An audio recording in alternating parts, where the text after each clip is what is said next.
right.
Alrighty then.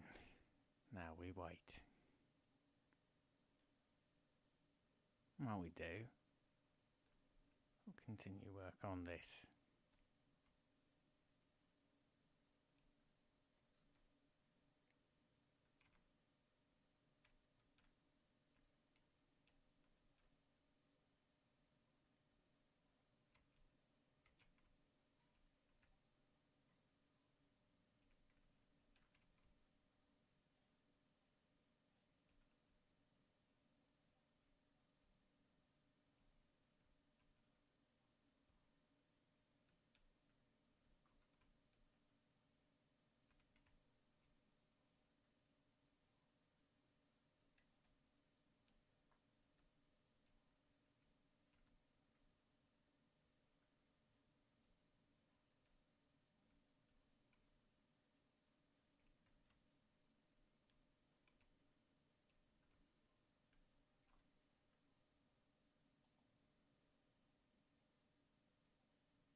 Why, hello and welcome to the stream.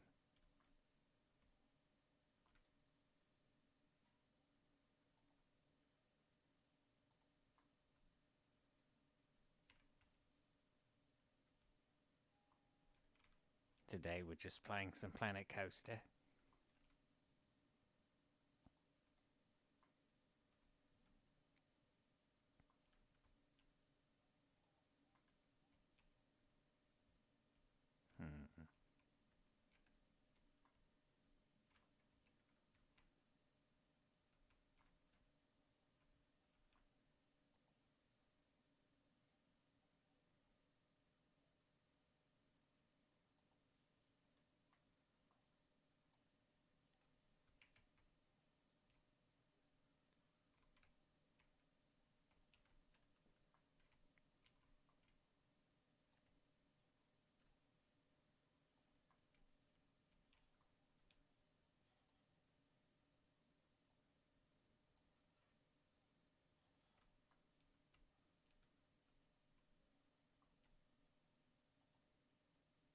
Yeah, they'll need a little bit of a tilt.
this is kind of, dead stream.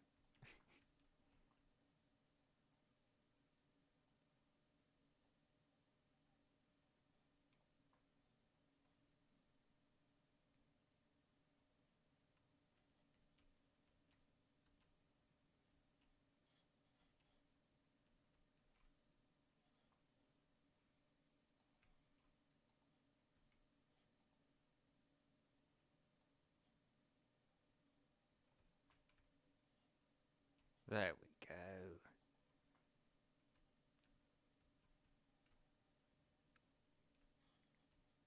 Beautiful little start to Roxy's Raceway.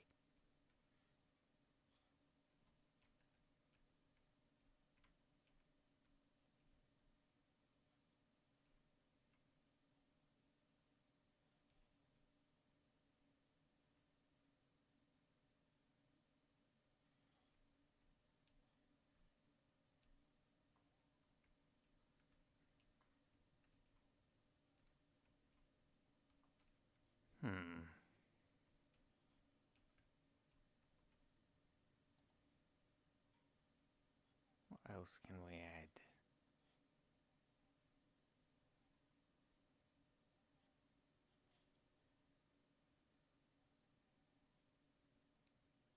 Probably gonna need plenty more rocks.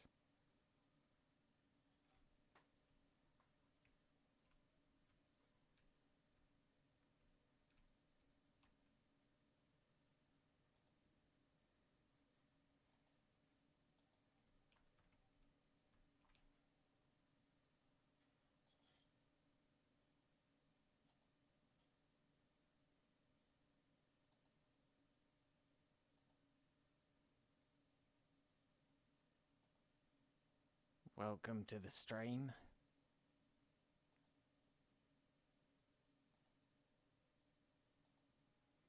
Today we're just messing around in Fazland again. And yes, the April Fool's is this stream is Glitch Trap.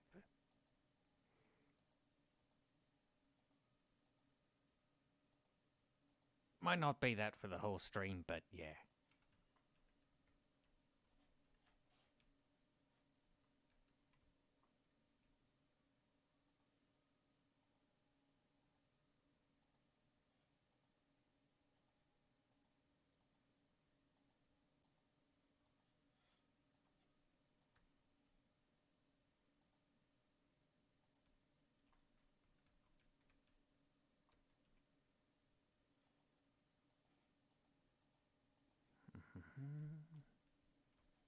Alright.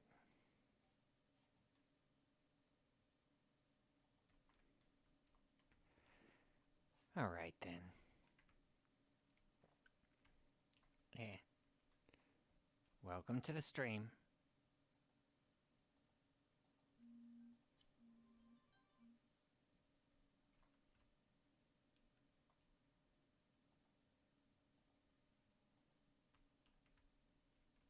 Today we are just messing around building Roxy Waste...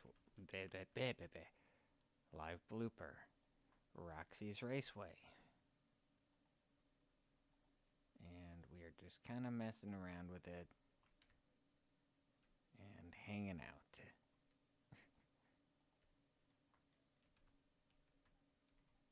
And as usual, folks, I'm just chatting with the audience that will maybe watch these later.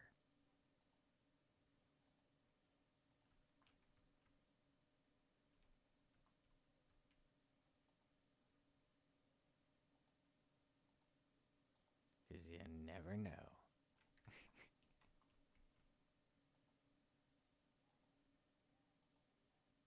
It's also why I don't want people to feel bad for missing these streams necessarily.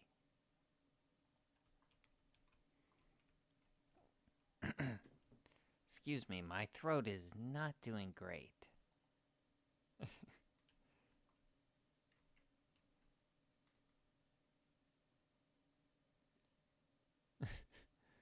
But, yeah.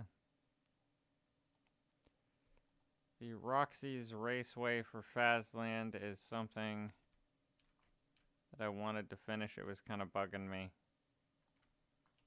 It's not gonna look exactly like in the game, obviously, but I feel it's gonna look pretty good.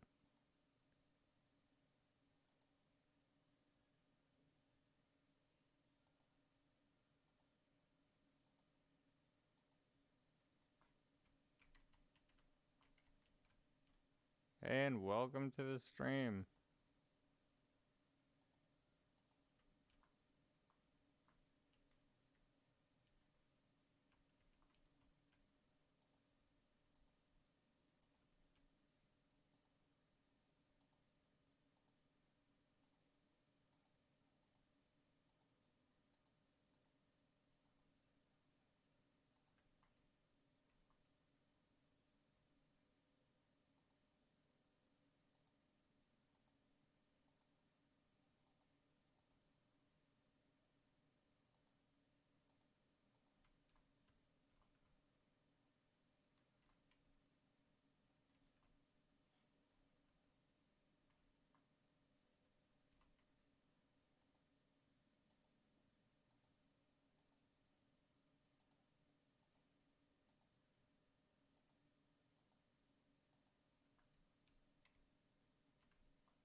Hey Rebecca, welcome to the stream. We are working more on the Roxy's Raceway right now.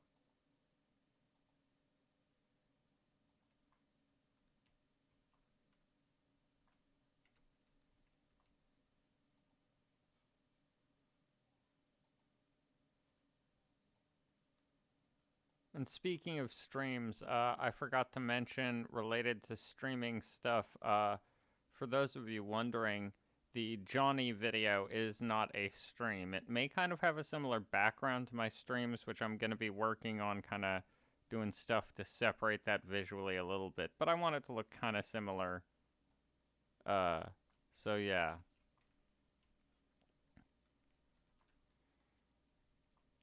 I will be, as I said, working on that a little more as well eventually. But I do have a good amount of extra FNAF related stuff coming out for folks to make up for things.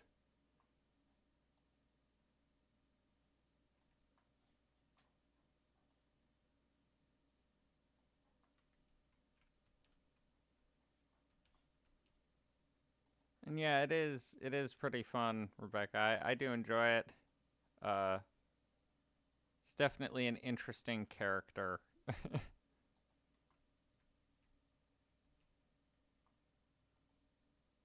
And the FNAF stuff is definitely fun as well. Because, yeah, it's getting to the point in the story where I kind of can have a good amount of fun with it, honestly.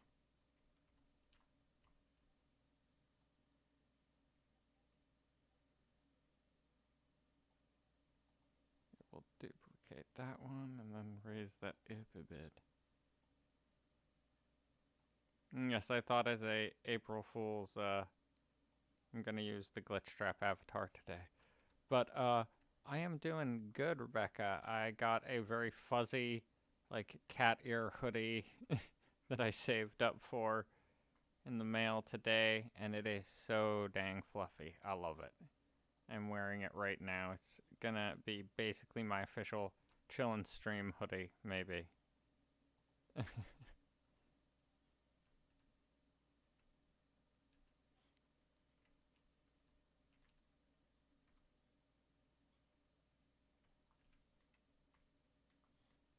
How are you doing, Rebecca? I hope doing well.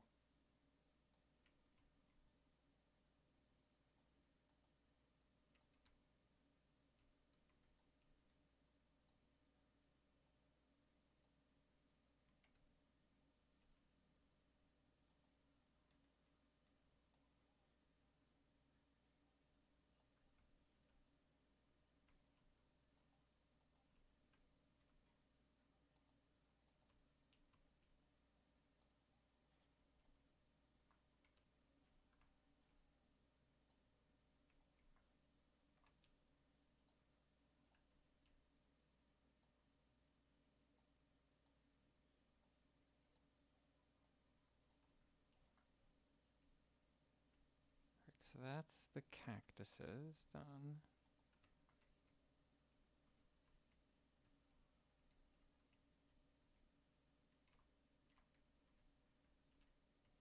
Now we take the sand texture.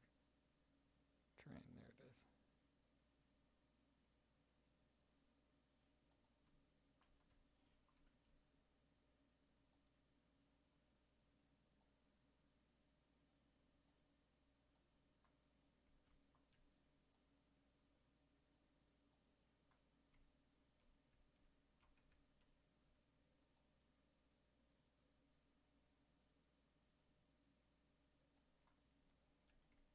Welcome.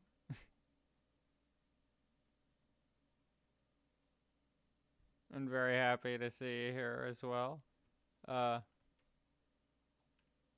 We are just working on the rest of Roxy's Raceway. And yeah, it is always fun. And this new hoodie I was mentioning earlier in the stream is it's fuzzy. It's so fuzzy and fluffy. It's got cat ears. It is adorable looking, and I love it. And I don't care if people are like, oh, you can't wear that. I'm like, no, I don't care. I'm gonna look cute.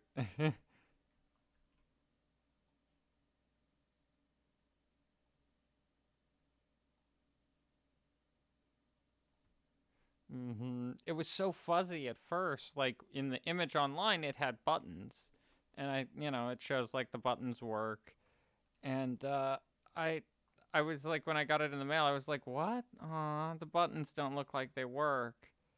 Like they don't have holes for the buttons. And then I like was feeling it just because it was so fuzzy, and I felt these random little holes and this like one hole in it, and I was like, oh, does it have a hole in it? Is it wrecked? And then I noticed, oh, it's a buttonhole. It's that fuzzy. I couldn't tell that it was a buttonhole because it was just that fluffy. It hid the buttonholes. Oh, it was quite a good surprise. I liked it.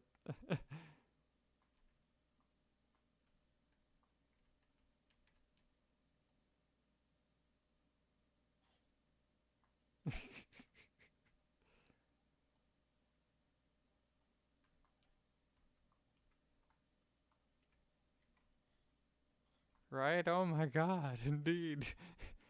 Like, wow. Oh, the plushness of it.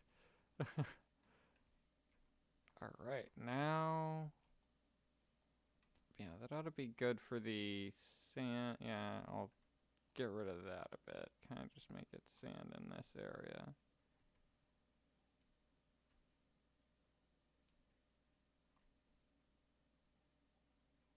And I think just slap some cactuses here and there, and then we can put some other, if I can find any like decoratives.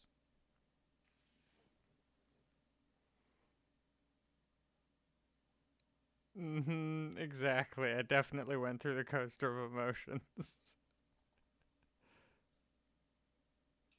Oh, I'm looking for scenery, not rides. Unless I want to really be weird and just try and squeeze a ride somewhere in this area.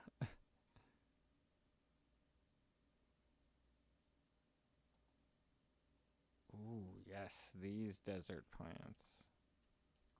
Pop some up top here for some decoration.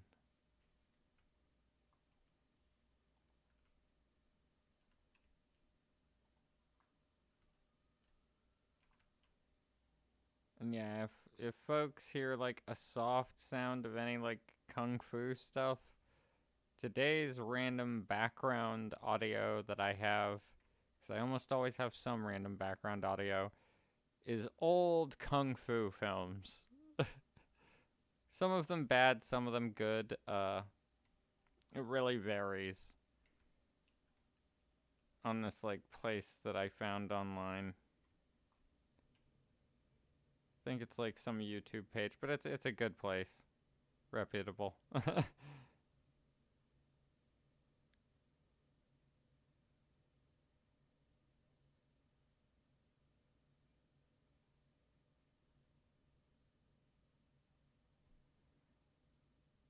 Don't know what it is, but I love old movies in general.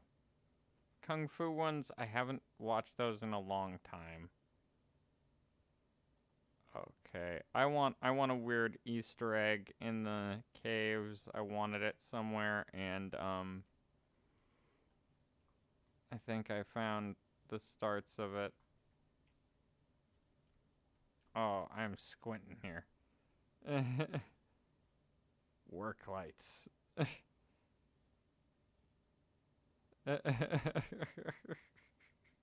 Yay. Right, there we go. And then that'll work as the light as well. Once I get it positioned, that is. Right now I can't see a thing. But yeah, technically the April Fools is in this stream you've all been glitch trapped.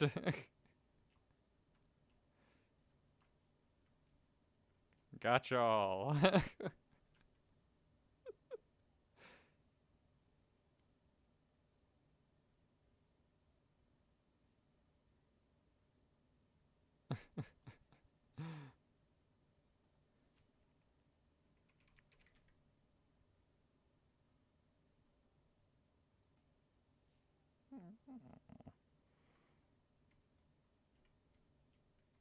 What? Okay, that's not where I wanted you. It somehow thought it wanted me to stick it to the light, I guess. Alright, let's reposition this light again, folks. Click. Yeah, there we go.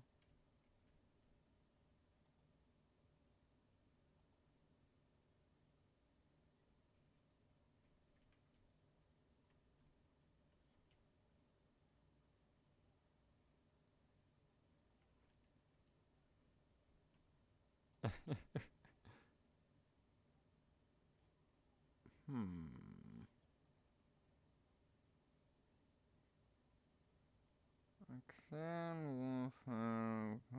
And then we'll go harder.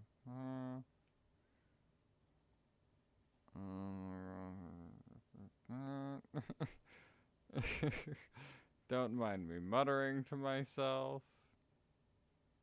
Oh Lord. Ignore the random keyboarding. I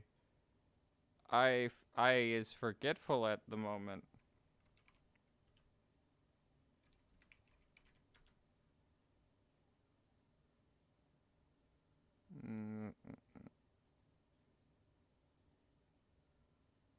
There we go.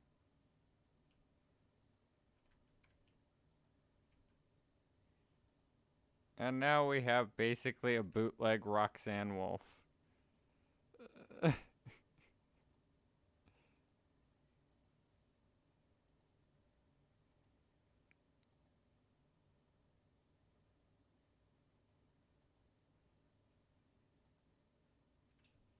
There we go. A bootleg Roxanne Wolf hiding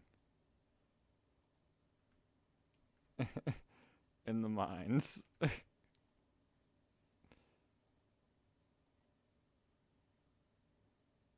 Mom, I want Roxanne Wolf.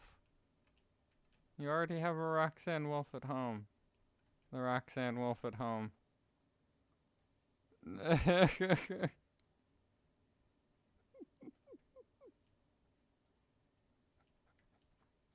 Yeah, exactly. Very that kind of vibe. Like, this is the big bad wolf from Little Red Riding Hood vibes. Let's see, can we... Yeah, okay, cool. Now we can add something to kind of spice it up a bit. Make it a bit, quote-unquote, spookier, I guess. There we go. Some cheesy haunted house vibes, kind of.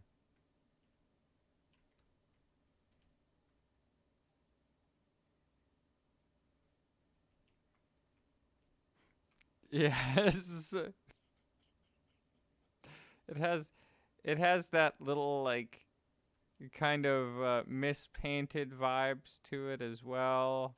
You know. I don't know, it smells like that really cheap sort of plastic. I don't think this thing is even real. It smells like really cheap plastic.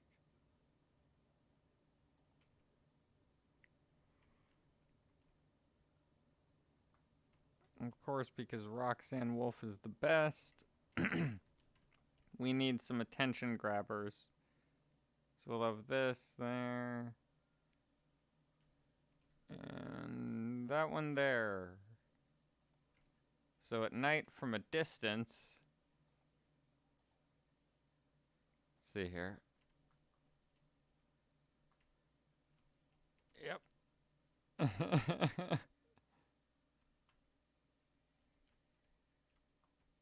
I do wonder, though, how does that wolf look?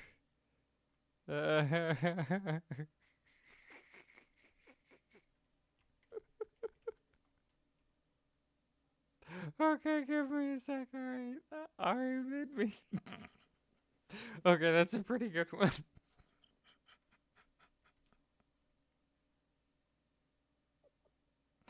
Oh.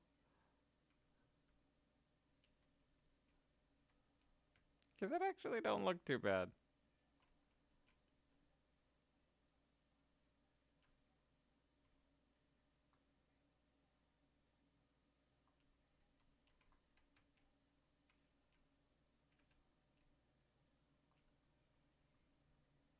But the second part of the test, because I'm not sure if I'm done yet with the raceway. I may add one or two little other touches, not sure yet.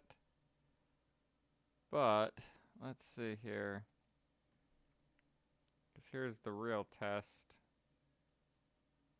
Now we'll wait for the second, like, group of people to go through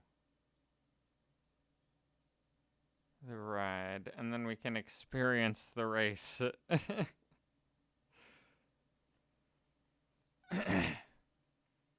Yes, more wolves. I agree. More wolves. Ooh, that actually gave me an idea. I was wondering what to do with that hilly areas, like the first part of the race, have some wolves hanging out on there.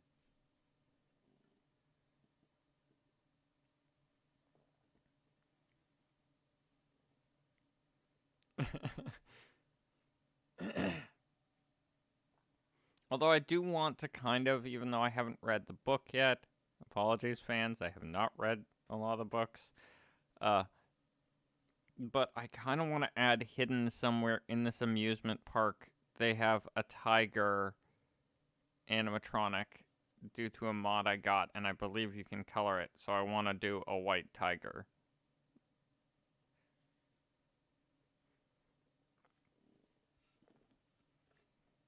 Alright, here we go. And then we'll do a second trip through it in the daytime to see how that looks as well.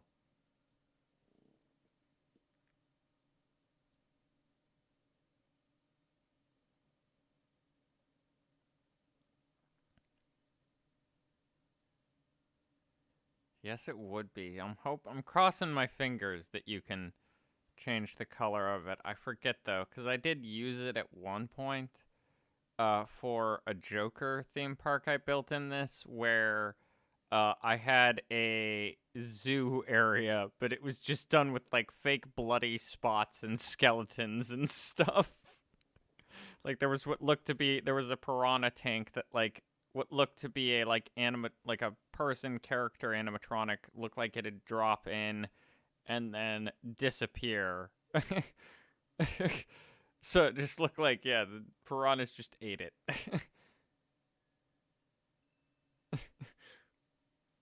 Or like the tiger one, there was just like the tiger in the cage with what looked to be some bones here and there. And then like no blood, I believe, for that one, but just, yeah, bones here and there. It's like, yeah, this is very Joker if he took over a theme park that had a little mini zoo in it. And yeah, so far this is, I'm liking how it looks. it feels a lot like, I mean, I would imagine the Roxy's Raceway would be.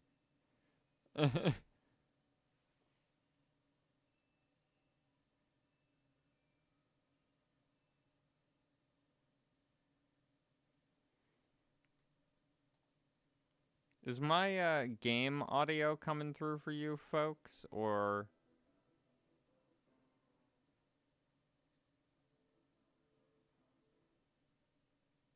is it not?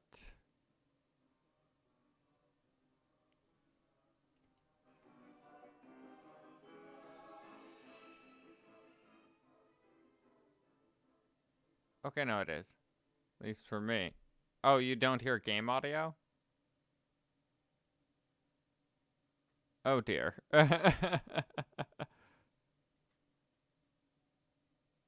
Oops.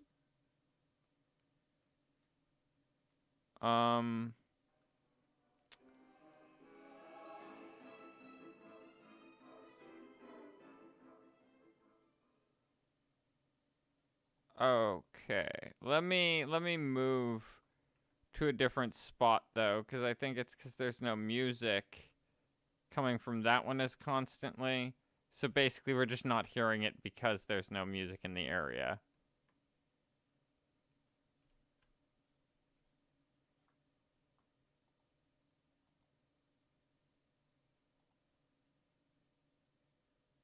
Okay, so it is working. Yep, there we go. Okay, so it is working for you folks. Cool, good.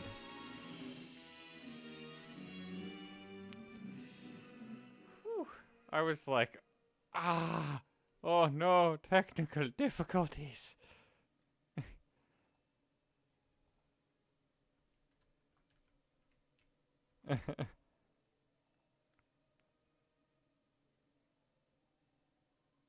Oh no.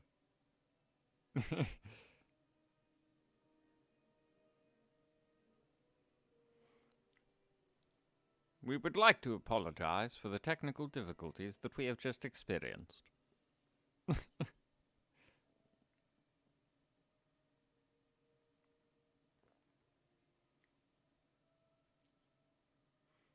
Yeah, I forgot. I just don't have music for this ride, so there's no audio going on for it really.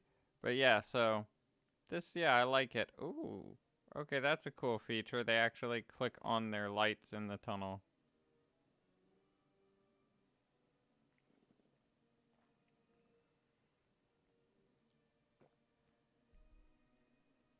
And like, Gregory didn't even use a hand signal or anything. He just smashed into that poor thing.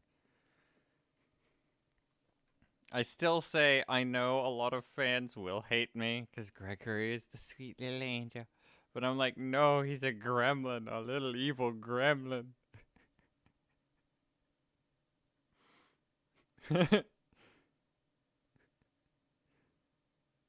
Technical difficulties, Vanessa.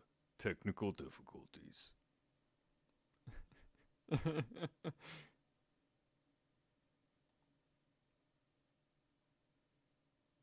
Yes. Gregory, smash! Ooh, I want that. I want that. Ooh, those hands. I want those hands.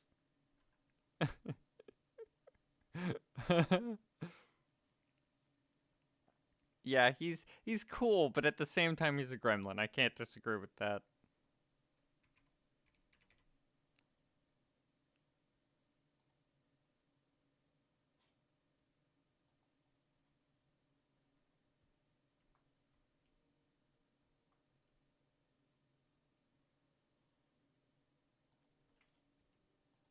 Now we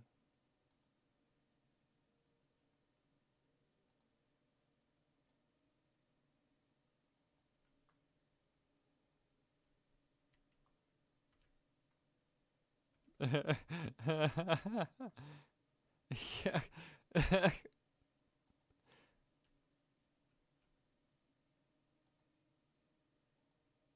Ooh, I want something creepy right here at the front.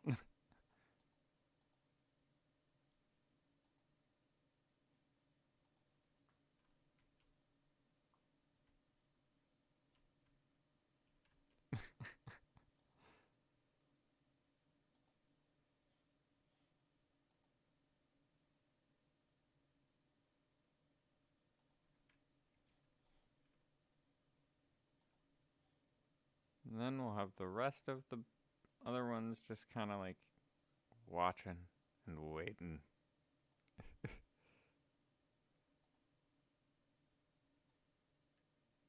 They're all gonna be like, "Hi there, you'd make a good snack."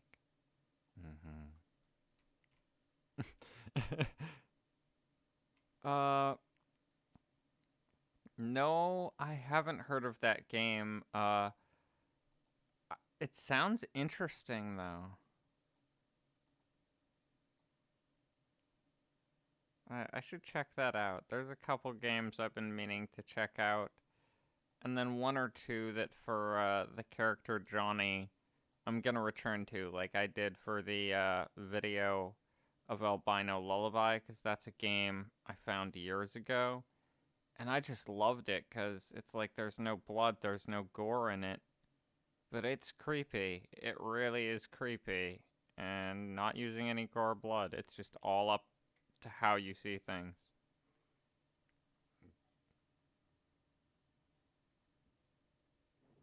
Ooh. Okay, I need to check that out for when I do Johnny then, because I've been looking for more horror type of games, whether they're point and click or otherwise. One I'm gonna revisit, because it always makes me jump scare, is BioShock. I don't know what it is, but BioShock, there's a lot of parts in BioShock that just make me jump. To this day, like, I've played it 1,000 times, not literal of course, but 1,000 times, and I'm still to this day, certain jump scares in it, I'm like, ugh. And just have to be like, I knew you were there. I've like lived this moment 1,000 times, and I still haven't gotten over it. Ah. And yeah, we're just gonna have wolves watching people. And yes, I am Scootish.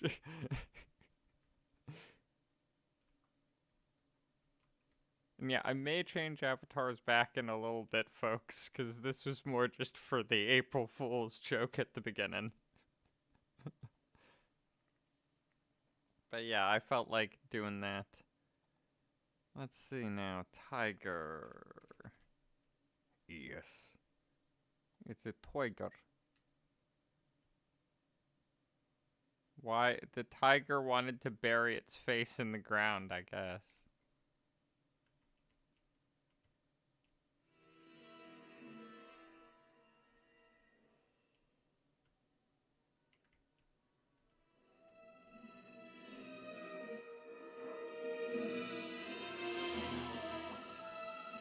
So there's the entrance.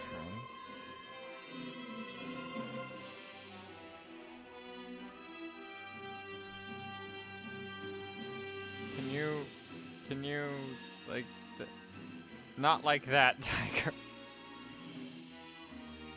Okay, so we can't have it be a white tiger, sadly. It looks like, but I do have a weird idea for this.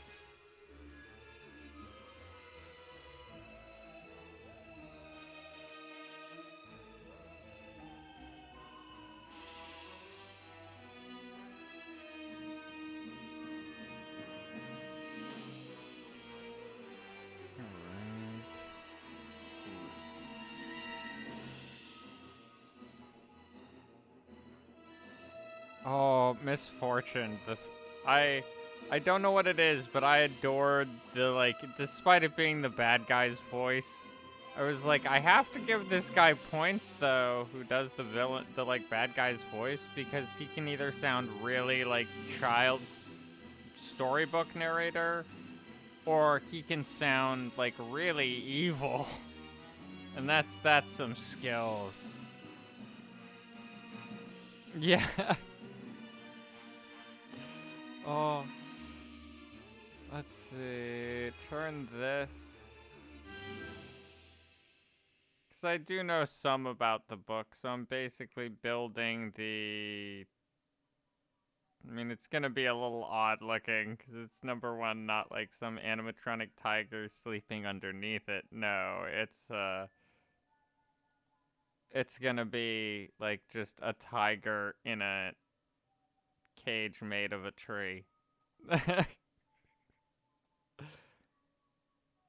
You work with what you got.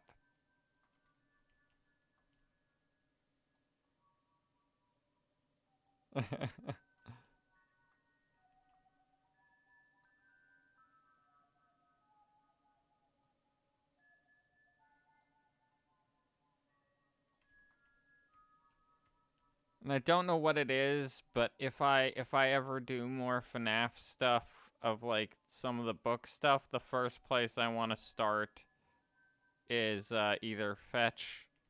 And I know this is a random off-topic moment. Me and my weird ADHD brain here, folks. But I kind of want to do one of that tiger, the tiger animatronic that runs the Pizzaplex. So I was like, ooh, that'd be creepy if done properly.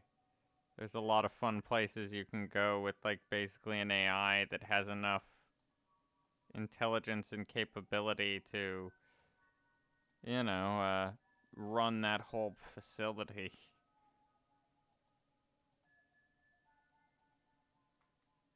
Alright, now we got the starts of the tiger's pen. Ooh, yeah. I should, honestly. I need to, like, I'm gonna be branching out eventually here, folks. I wanted to announce that in this stream, actually.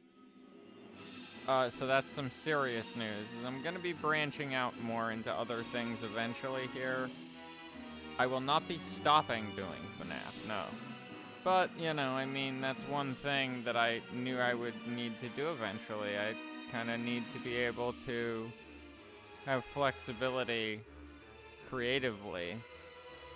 And I mean, I've been doing FNAF for a long time, but that's because it's a, you know, long story that I'm doing here for it. There's a lot of story to tell in that, so yeah.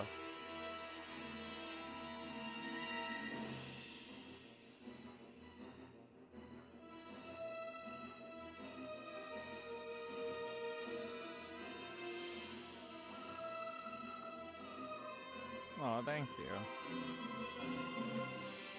Thank you, Ari. That is awesome to hear, because I mean, that's one thing I'm kind of struggling with of late.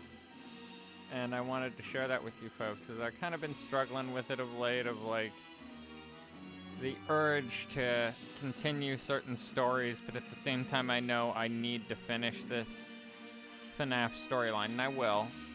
And I'm gonna, you know, because I want to get to the end of it, because there's just, I don't know, I really like this concept that I have of kind of explaining how things got there.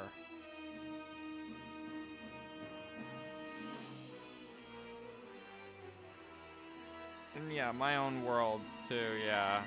'Cause I enjoy working with that stuff. It's fun working with my characters as well.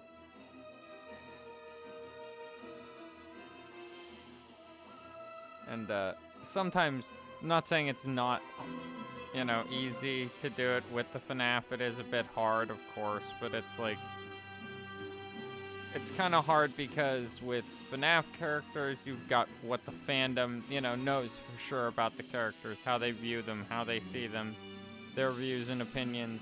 You can make your own version, but sometimes there's a risk of fans being like, oh, you know, that's not how they are. So you're a little more constrained, whereas with your original characters, you can be more, you know, how you want. Not saying, you know, you can necessarily do anything, but yeah.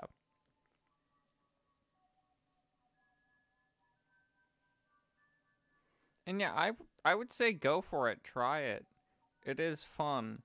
I would say do some, like, looking into the characters if you don't already know them. If you do, heck yeah, even better. Because then you know, like, exactly what, you know, you're working with for the character, how they'd react in certain situations.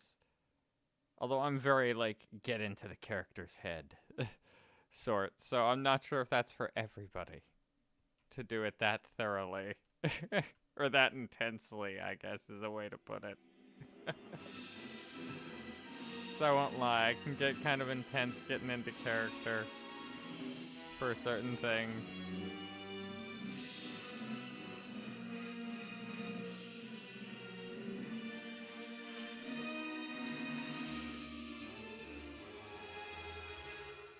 Because that's what I always do. Like, I always try and get into the right, I don't know, mindset for certain characters, not all characters. Some it's like, oh, this is just easy to kind of, you know, understand how they are. It's also why, like, some of them are very much like in the games for Freddy and stuff and others, but, you know, there are small details to make them your own, too, is always a good tip, because it's, yeah, I don't know. It's a weird process.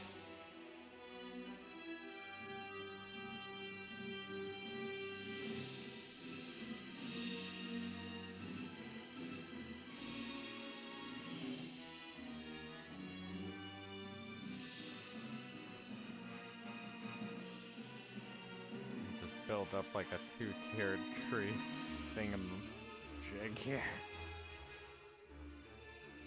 Okay, cool. And yeah, that is one way to do it for sure. Me, I can be shy sometimes, I won't lie. I'm shy sometimes and I'm like, I'm worried about going too big. But then some characters, like, I don't know, it's easy to go big with for me. Like, Glitch Trap, that's why Glitch Trap comes off good in the ASMRs, because I'm like, I don't know why, but I've played that type of villain before. The very, like, showmanship villain. You know, they have a flair for the theatrical, but they've got a, you know, bad temper at the same time, and they're not, like, mentally, they're cray-cray. They're nuts. Before, because I did, like, Joker in a roleplay for a long time. And, yeah, so I got used to doing that type of villain.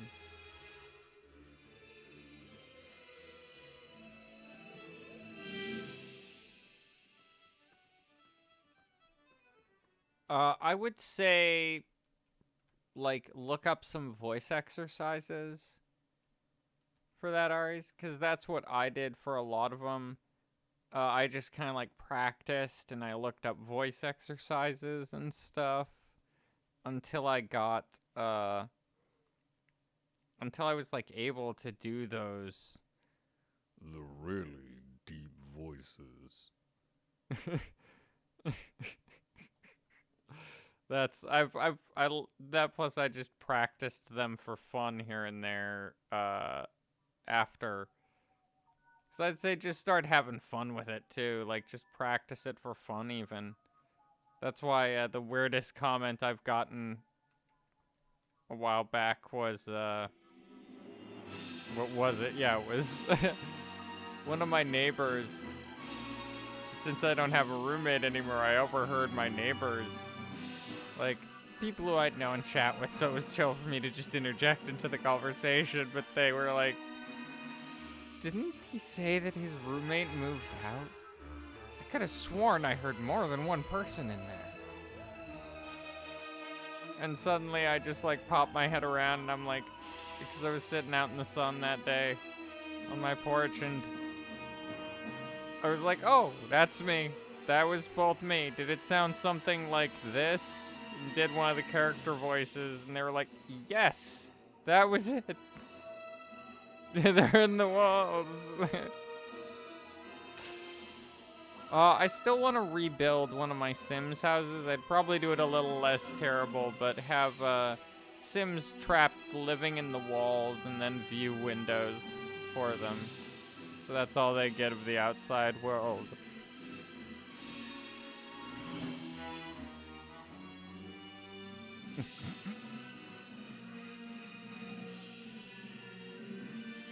Yeah, it is. Like, it is pretty awesome and weird at the same time, though, because I didn't expect that I would, like, just messing around with voices, because while I'm practicing or just, you know, working on it, I'll be like, okay, let's try this. No. We need to work on that a bit more. And stuff like that, so I'm guessing they were just hearing me being, like, then being like, yeah, that's right. Okay, that sounds about right. Because it does, in some weird ways, sound like I'm like, somebody's asking me if this is how I want it to sound, and then being like, oh, yeah, that's how I wanted it.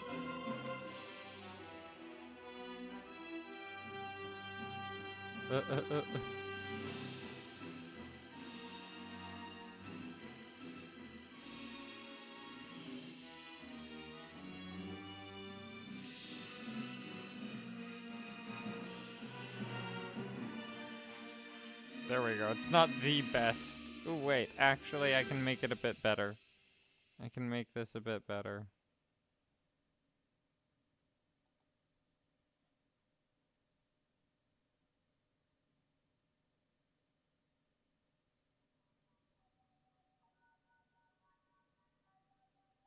Falling limbs.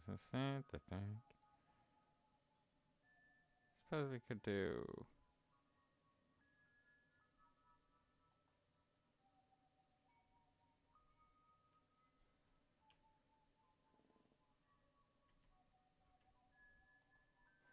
And yeah, it really is a funny compliment that it's like that, especially because one of my favorite weird voice actor facts about a voice actor I loved, and still do, I don't know if they're alive still, but they did Scarface, the ventriloquist dummy from Batman the Animated Series. They also did the ventriloquist himself. And this is, I'm not sure if it's a rumor or what, but there's a rumor that I heard, is how I'll put it, where supposedly he was so good at it that in the show, in the episode where he's introduced character-wise, they used his voice wave, like image of the voice wave, to compare the voices in the episode, because the character was like, but, you know, they sound completely different. How could these be the same people? And then it's like revealed they are the same person. It's just he's a ventriloquist, and you know, it kind of has that creepier vibe that they can sound completely different. But that yeah, so rumor has it that they actually used the clip of him sounding completely different, and like the audio waves that showed from it in the episode to be like, yeah, let's actually show how different the voices look wavelength-wise for the audio. Duplicate that again.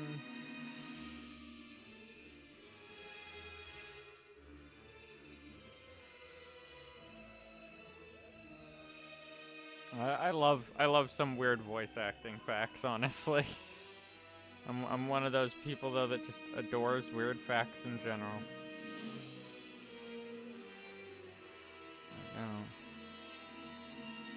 Looking newspaper, finding them raw.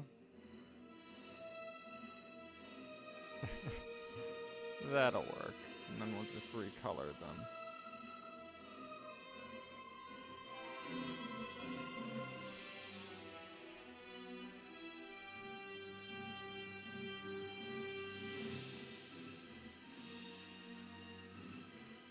Yay, so I'm not the only one who likes weird facts.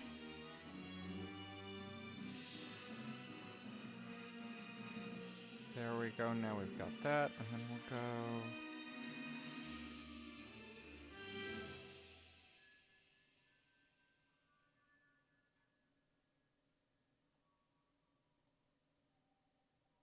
We'll go brighter, so they'll be kind of Fireflash.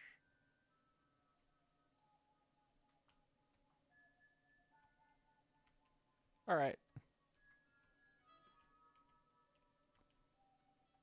We're gonna need another one, I guess.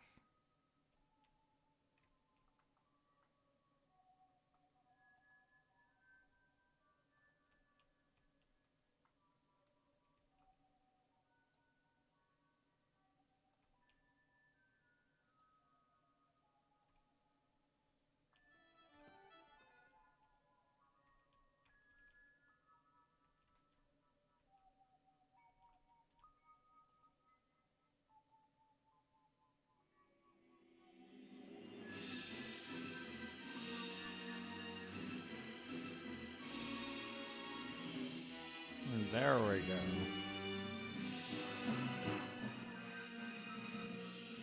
Weirdly enchanted tree there. Now I'm thinking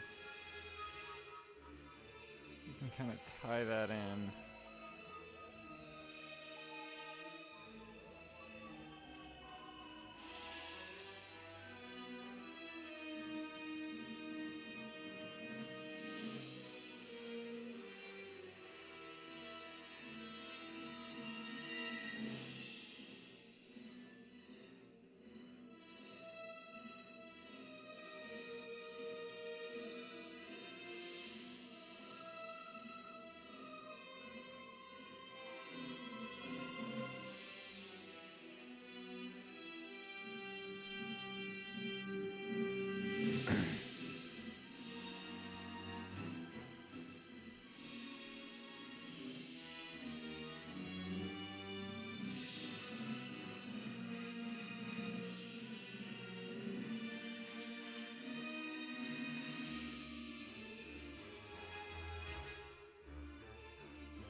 Yeah, we'll turn this sucker around a little bit. If I can get to him.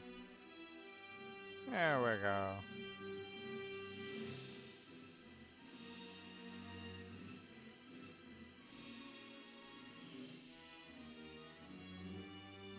Let me get to the blue. Yep.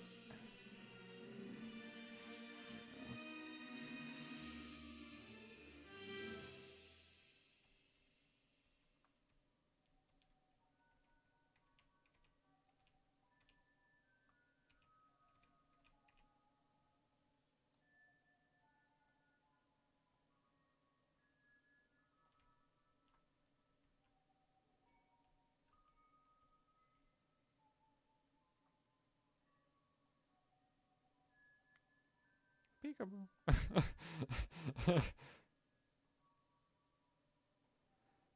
I will actually be right back as well, folks. I'm going to go grab myself a snack bar from the kitchen real fast.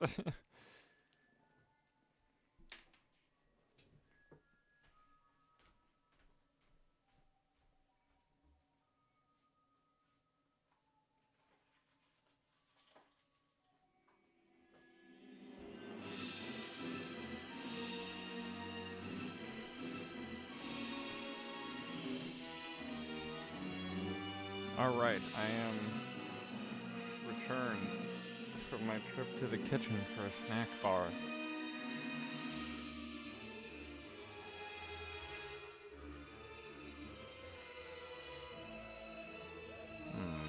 Idea.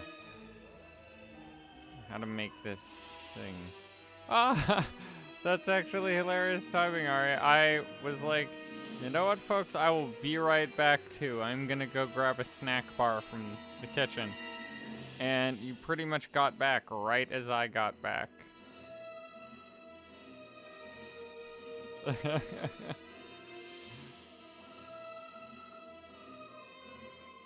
Yep.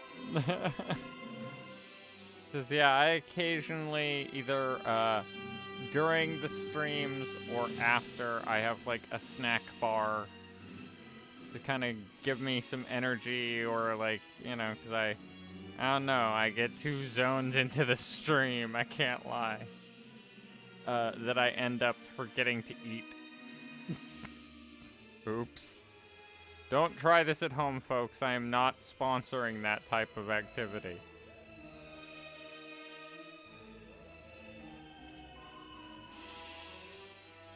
Although I suppose in some senses I endorse, like, hugging animatronics, but I think that's something that would be difficult to do in a lot of normal settings. So I think I'm okay legally there. Because I don't know if there's many Chuck E. Cheese's or stuff open. And now our sponsor, Raid Shadow Legends. Not really. Not at all.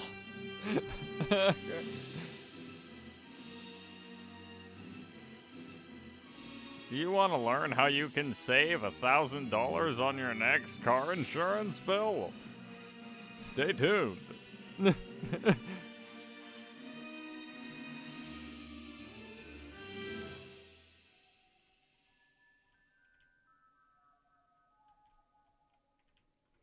So yeah, now we have our off-brand animatronic tiger robot that's running the park in here, I guess.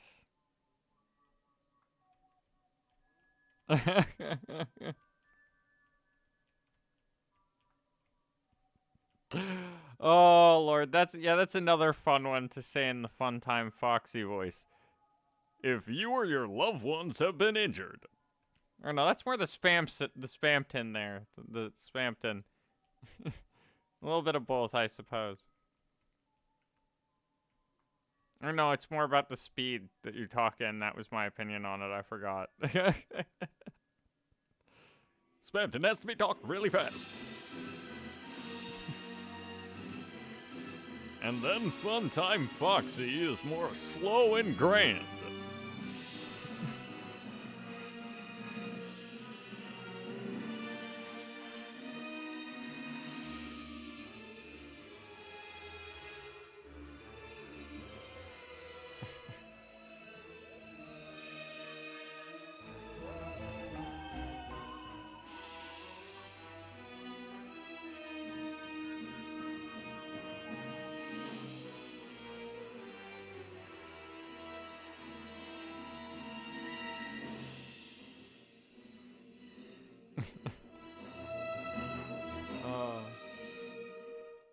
Alright, so yeah.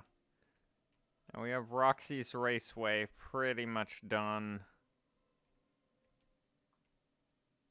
Let's give it a ride real quick here. It looks like they're coming back into the home stretch, and then while we ride that, I can do that.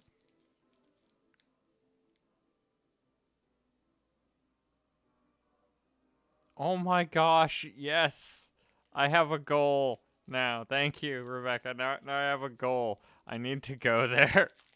Although, the one thing I still want in my life, if I had an infinite amount of money, I would totally get a Krusty the Cat animatronic.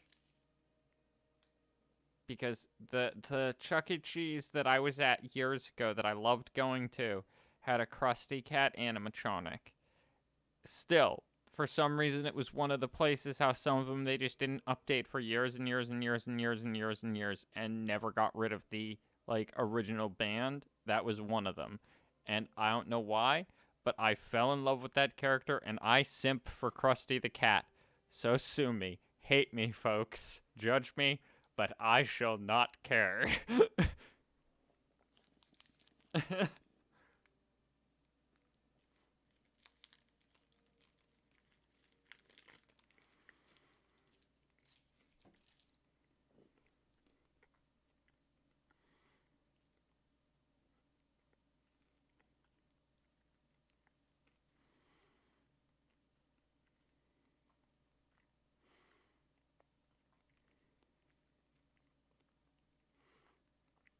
Yay.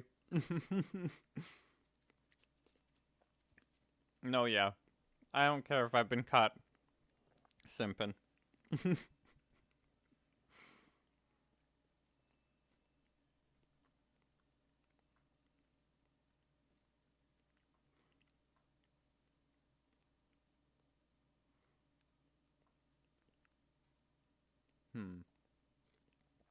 There we go.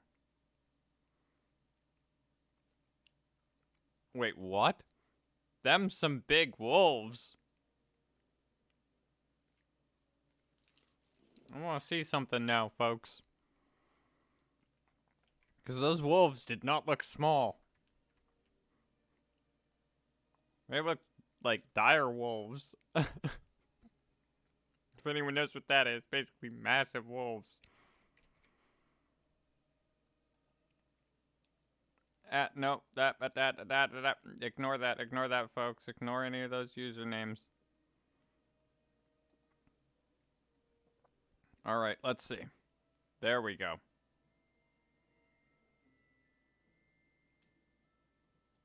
Right, this isn't gonna creep any, like, guests out.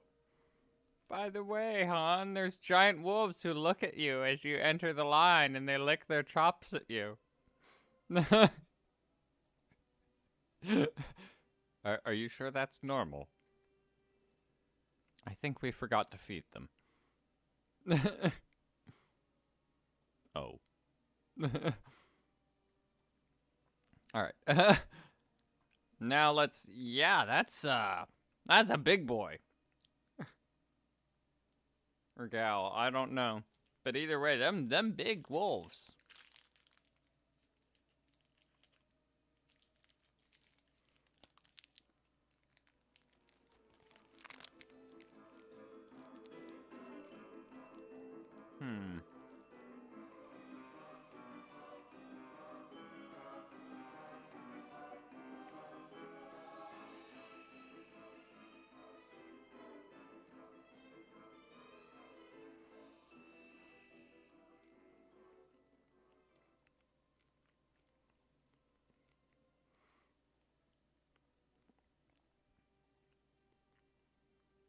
Let's see here.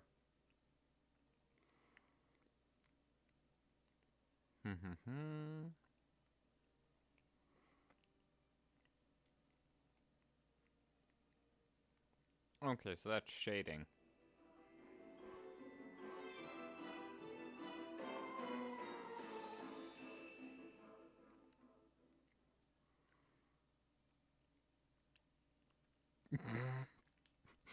Okay, that's gonna look off.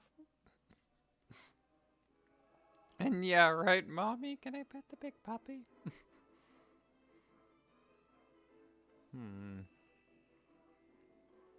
I was gonna color these to look kind of like Roxanne Wolf, but I don't think I can get the green and that to work out. Maybe we can. We'll have a go.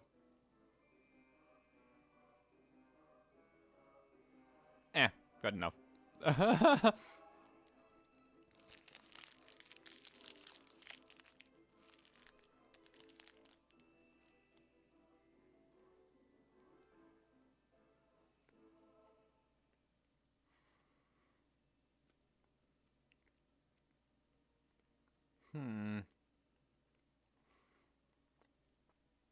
Or maybe if we reverse this, we can do that.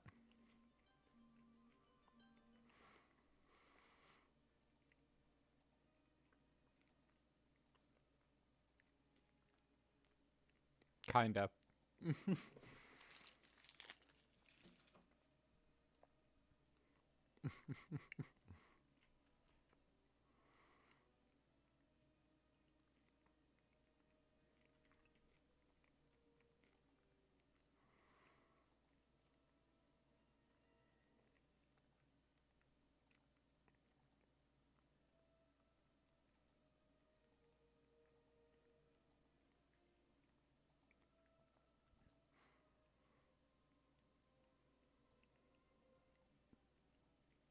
It has green-ish hair and pronouns, I guess, for this case.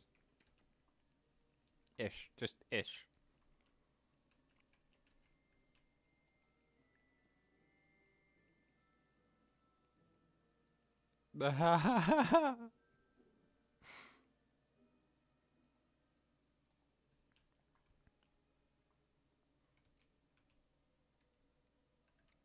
Honestly, if I found a real wolf with this coloring, I would name it Peppermint.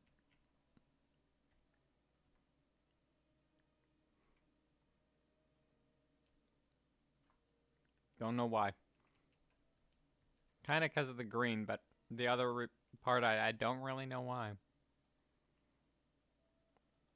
Here, let's make these puppies stand out a bit more eye-wise here.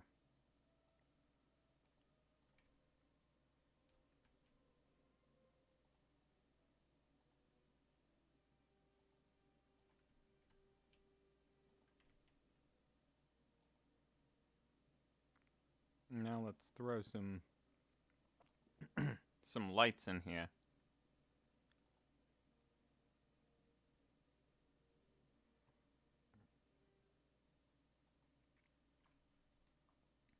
Hey, oh, I'm Brooklyn to here.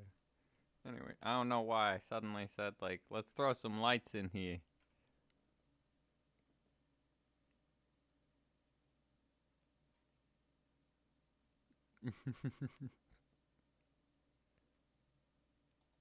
Wait, let's see. There we go.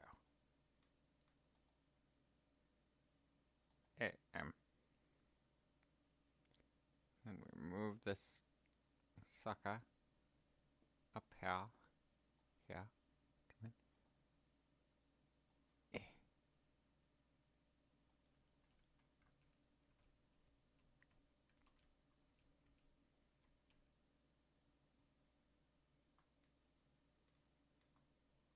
Wait, where am I?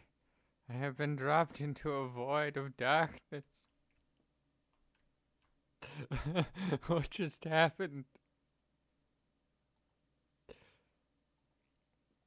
Did my game just drop me into the back rooms by accident or something? Oh.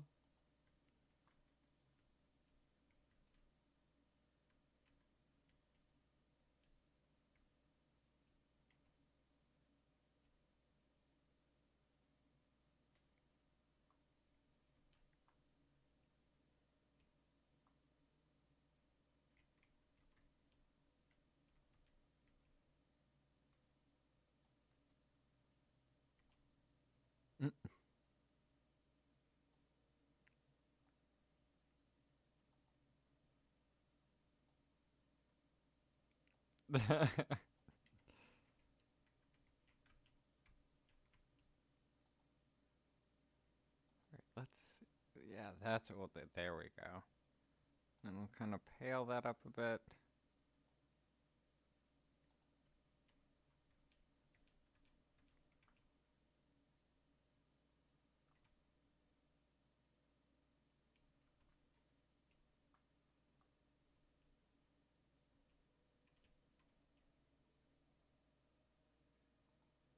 Yeah, I'll bring a little cheesiness into the lighting here in some ways.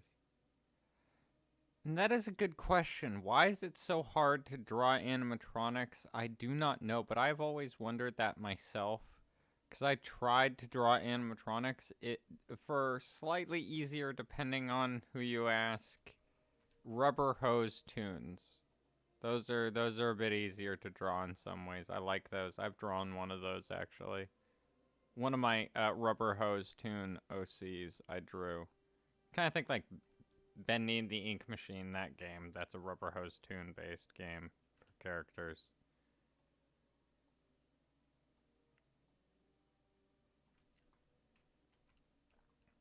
Ah, no, I don't want to get sued. I just realized I could crack a joke about Disney and, you know, say something in Mickey's voice, but then I'm like, but then you'll get sued.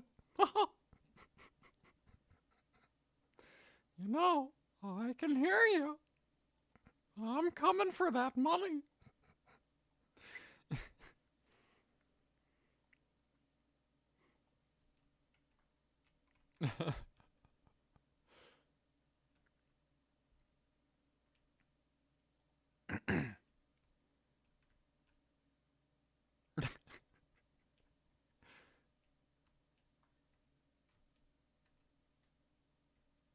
I was gonna be like, but then there's the famous Mickey. And the old Steamboat Willie. And then, heck, I'll crack the joke anyways. It's April Fool's, so I'll take back the fact that I'm not gonna crack the joke. But that, you know, we really need to think about how we name these films. Years later, that sounds very inappropriate. Steamboat Willie. Oh.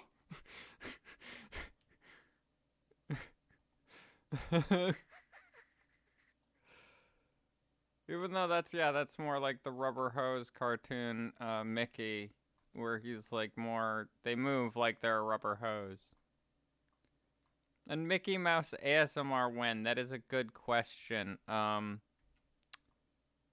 I have wanted to do stuff that's like Mickey or some other characters one time.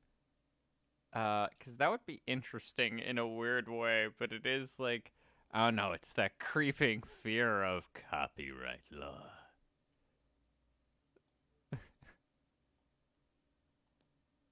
He was struck with a wonderful idea, but then the cruel hand of copyright law struck it down.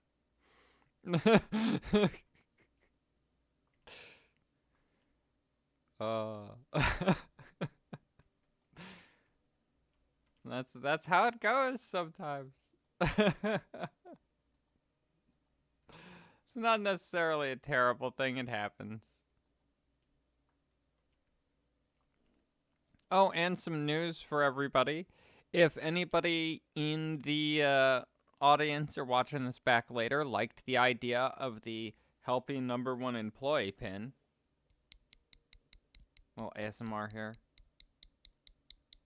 Yeah, I have finally released the Helpy pins. There is a brand new, pristine, clean looking version of Helpy's #1 employee pin. Mind you, it doesn't feature Helpy on it because it's supposed to be something he got from the pizzeria that he worked at originally. So it kind of looks like it fits the kind of FNAF pizzeria vibe. And then there is a aged up, worn out looking one because it's made to be in the style of those pins where they used to just have it painted on there.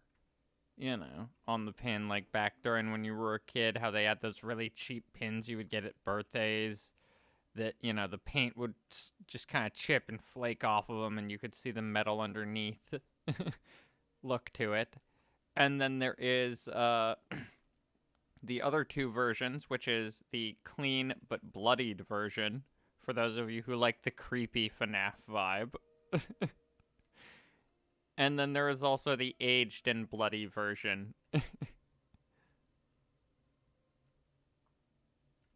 So yeah, and they are pretty dang cheap. 'Cause as I was promising to people, I'm trying to find some more products that I can add to my Etsy. So, you know, fans can get some cool stuff, for, you know, related to the ASMRs or just in general. Some Painter Cat ASMR merch. I will be eventually trying to release stickers as well that will be the Painter Cat ASMR logo. So yeah. And yeah, both the logo, for people who have wondered, that was designed by me. The Painter Cat ASMR paint splatter logo was designed by me. I had a feeling that you would be happy to hear that, Rebecca, because, I mean, heck, you're the one who helped give me that idea of, like, I should actually do that. But yeah, then the other fun fact for you guys, the #1 employee pin was actually designed by me too, and the metal texture that you see on the worn out ones is, actually the bottom of a cooking pot that I have in my kitchen. Fun behind the scenes facts for you folks there. About the weirdness that is, that sort of thing.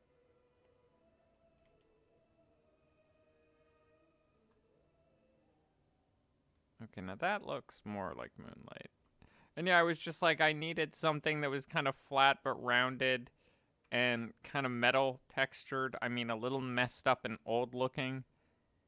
And I mean, my frying pan isn't rusted or anything bad. I can still cook with it, it's fine. But it is kind of beat up on the bottom because it's one I got from Goodwill. But it looks perfect and has that vibe of kind of a worn out old pin. So yeah, now that we've got some more lighting going, I know we've already ridden this a couple times, folks, but I don't know why. Let's see here. We'll go to Yes, this is the one. Or no, that's not it, 'cause you can't control cinematic. There we go. And hopefully they'll get into there. And also I'm kind of using the riding as an opportunity to finish my snack bar as well, folks.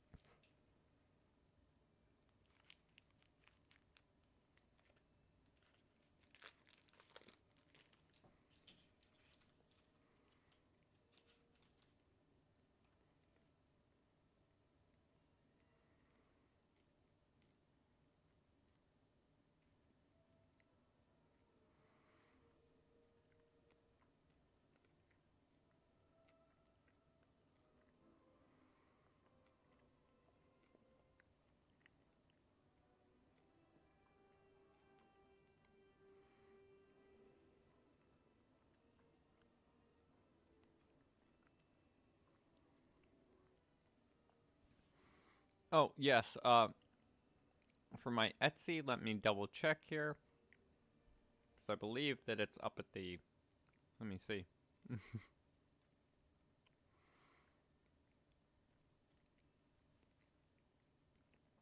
It's been a little bit since I've edited certain categories of things, folks, so bear with me. Let's see, basic...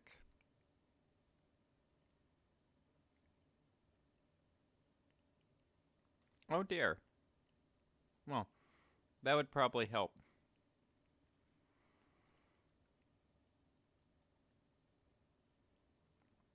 But, I will post a link to my Etsy in my, let me see here. Sorry, this may take a bit. And yeah, for some of the stuff, it will say one available only, but that is false because I have, whatchamacallit,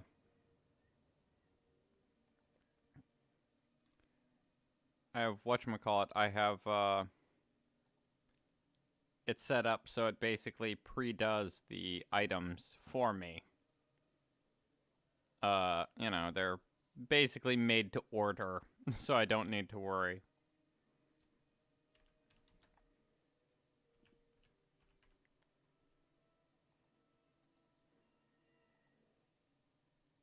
Alright, now, in theory, up at the top, mind you, I haven't done this in a while, folks. As I said, I haven't changed some of the links, but mind you, in theory, up at the top of my YouTube page, now, you should see, let me refresh. It's not showing. Don't do this to me. Come on, YouTube.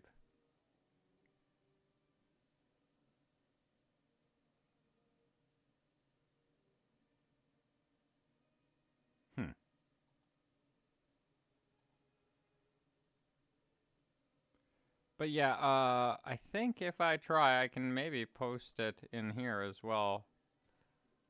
I hope YouTube allows this. There you go. I hope that that works for you, Rebecca, or anybody who wants to check it out. But that is Painter Cat Pavilion. And any and all items that say only one left, that is false. There is more than one item left. There is plenty left.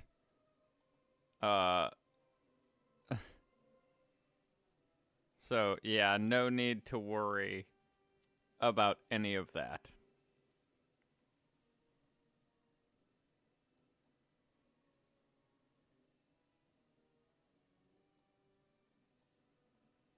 But yeah, that is my shop. So for anybody looking as well, Painter Cat Pavilion is the name of the Etsy store.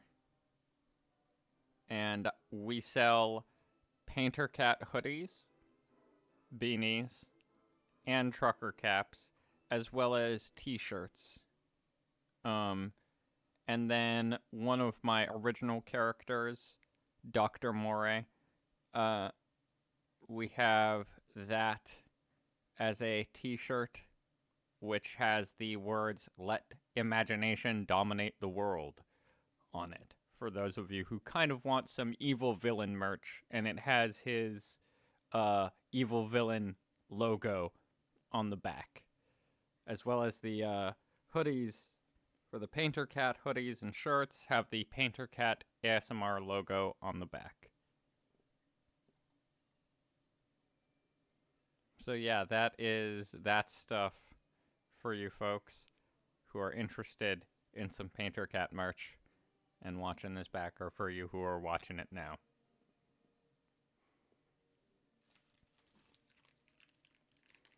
But yeah, it's I actually helped design a lot of that.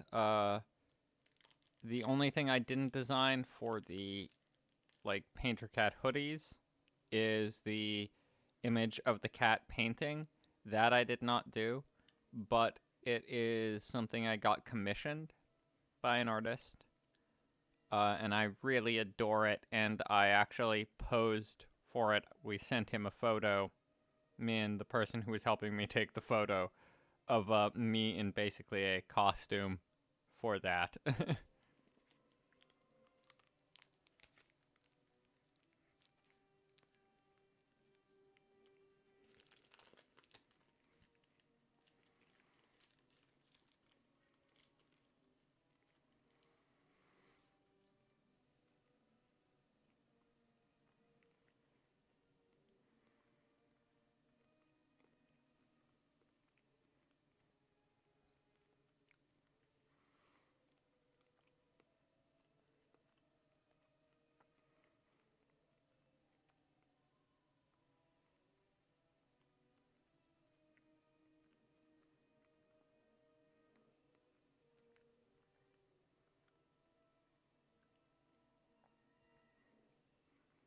Yeah, I own one of each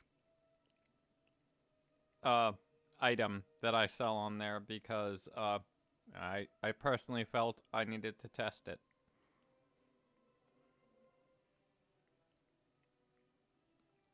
I don't want to be selling hoodies from a ready to print place that prints it on there for you to make it easier for me.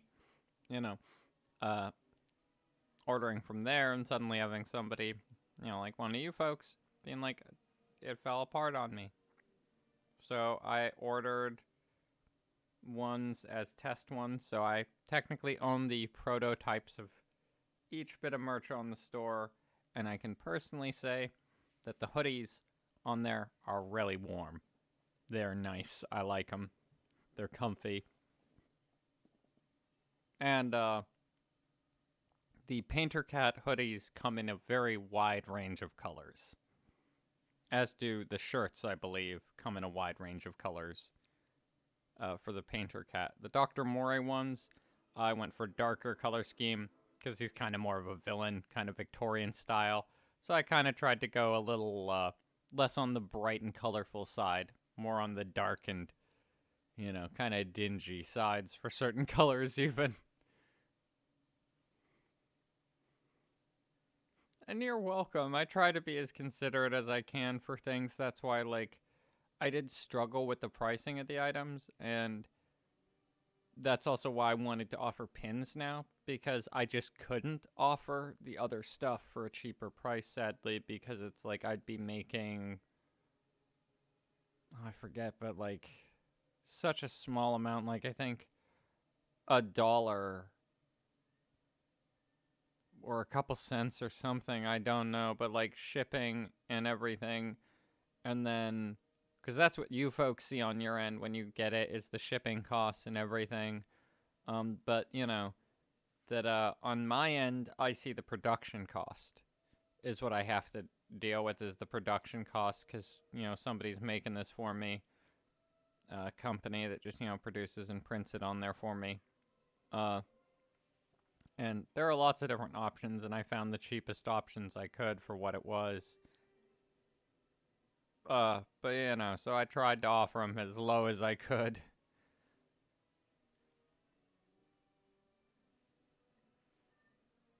But yeah, so this ride is actually pretty awesome. I like how Roxanne's Raceway has turned out. Ooh, yay. I hope you enjoy it. I believe, let me double check here, because recently, Thank the Lord. I actually ended up setting a thing where it'll just auto do it because before I needed to actually manually do it, folks. So it was like, oh yeah, you know, you need to set this up and send it out.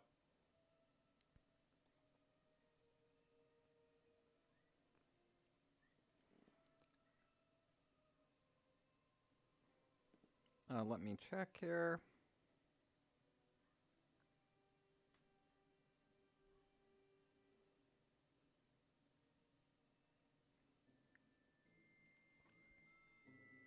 Alright, so in theory, this should already be set up. I'll double check tomorrow, so your order will be fulfilled and completed tomorrow. Apologies for the short delay then, but at least I get to tell the person live this time. And yeah, it's true. And you didn't miss too much just talking about the merch and why it's priced the way it is for the shirts and stuff.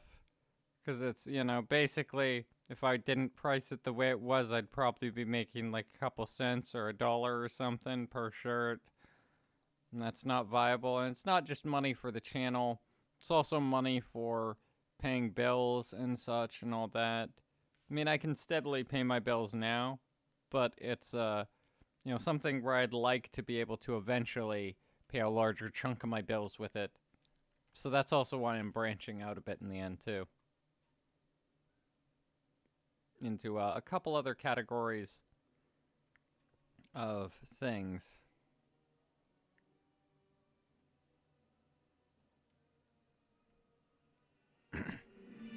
And yeah, if any viewers ever look at these and wonder, like, why does he seem to have a bit of a business-related mind for some things? My sister majored in, like, advertising and business, and yeah. Ooh, nice. I approve. But yeah, my sister majored in business and advertising. And so it kind of just stuck with me, and that's why I kind of have a head for business.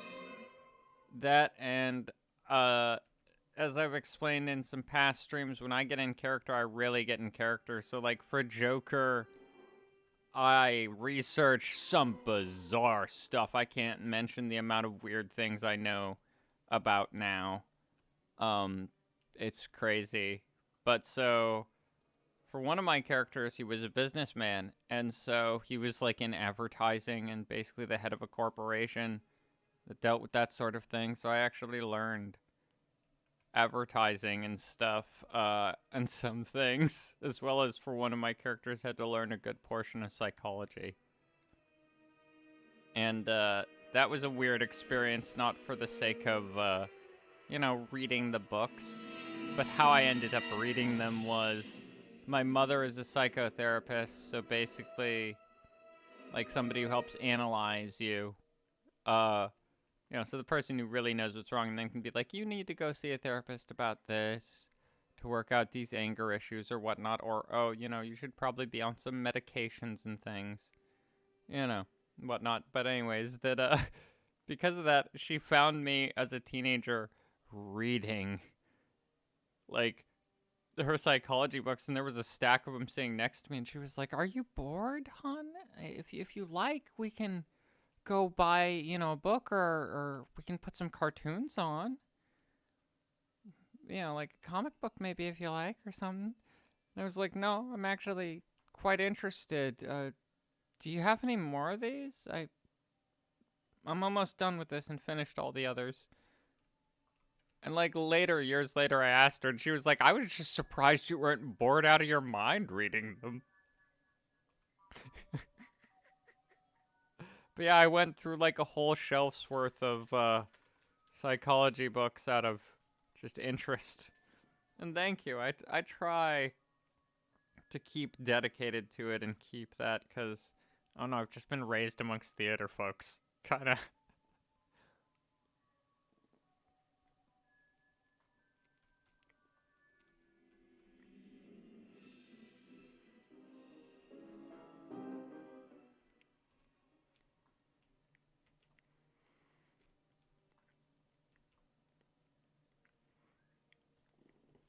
It's also another reason I feel I don't need to take one of those which animatronic tests are you. I'd probably get Funtime Foxy the whole time. Every time.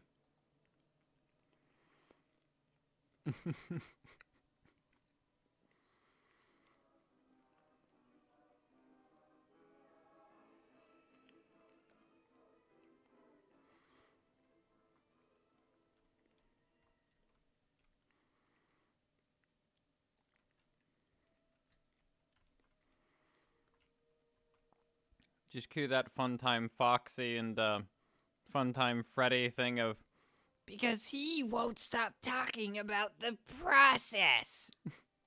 You're just jealous because I'm a better actor.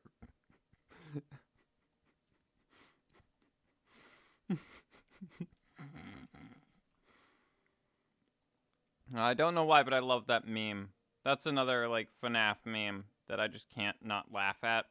Is the Funtime Foxy and Funtime Freddy having an argument video. That, and then, I forget what the name of it is, but it's just basically Funtime Freddy just, like, annoying the heck out of Funtime Foxy with just weird statements like, oh, what was one of my favorites? Oh, yeah. Who is the ice cream man?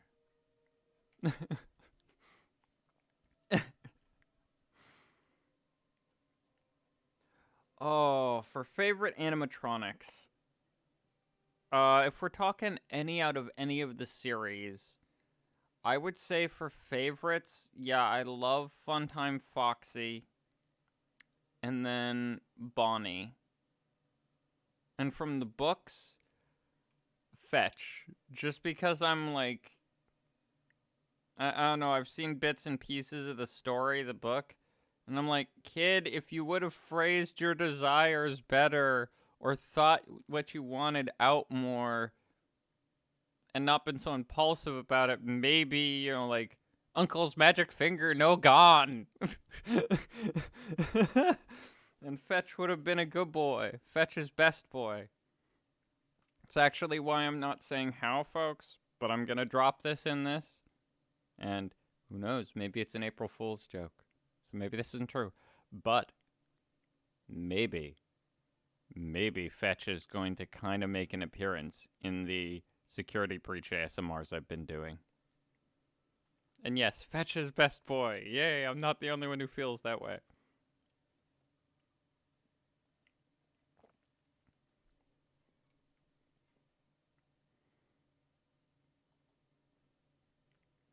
And yay, Sun and Moon are awesome. I approve. I have, like, I think I explained in one of my last streams or to one of my friends recently, but, like, I have different animatronics for different moods that I like a lot. Like, if I'm in a very, I don't know, it's weird, but when I'm in a really pissed off mood, not a lot of people can deal with me. I have a bad temper when it does happen, but it's very rare. That, yeah, I like Moon because I'm like, I don't know, but I feel like if I was really, really mad, that Moon would be one of those, like, characters and animatronics that would probably just be like, I don't care, I'm not scared, I'm not freaked out or anything. You know, I don't find you intimidating right now. Come on, let's cuddle. Cuddle this out. You're not gonna be mad anymore. Let's cuddle this out. And just, like, grab and hold you. Force cuddles. So that's that. And then Sun is one of those characters that I'm more comforted when I'm, like, kind of just in a very meh level of depressed. Because he's just, I don't know, character-wise, almost burped there. On mic. We're not having that sort of ASMR. But yes, and yes, a pillow fort indeed. But yeah, that it's kind of just a meh mood level of depressed for Sun, because Sun's just a, I don't know, character that I feel exudes happiness. Like, depending on your mood around real life Sundrop, I feel people wouldn't be able to be unhappy. And I've known some people like that where people just say, like, being around this person just cheers people up for some reason. Who knows why, but yeah. And that's just some people. Although then I've also found that when those people who cheer everybody up are depressed, everybody gets really depressed or worried. Because it's like the one person who cheers people up is depressed. No, this is not right. Or just you feel so sad for that person who cheers everybody up that you just can't help but feel sad. It's a weird conundrum.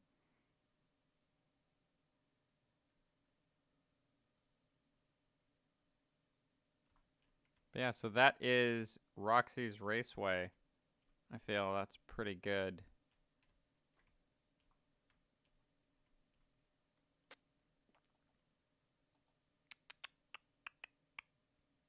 It's kind of funny. I'm realizing I didn't do too much work here on things, but we have had a pretty, like, fun little stream so far, just hanging out and chatting, which is never a bad thing.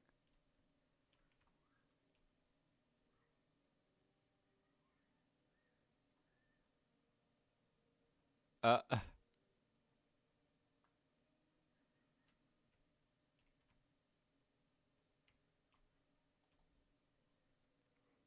mean, heck, that's kind of one thing I've been considering doing for another stream is just actually chilling and chatting. I am, as I said, folks, kind of just naturally camera shy. That's also why I got into voice acting.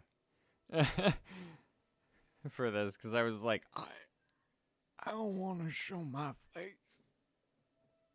It took me enough courage to post my image for the YouTube little icon.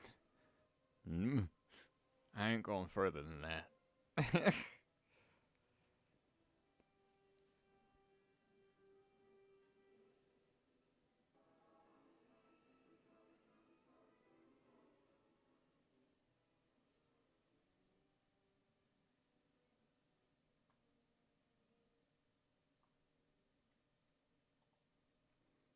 But yeah, so that's,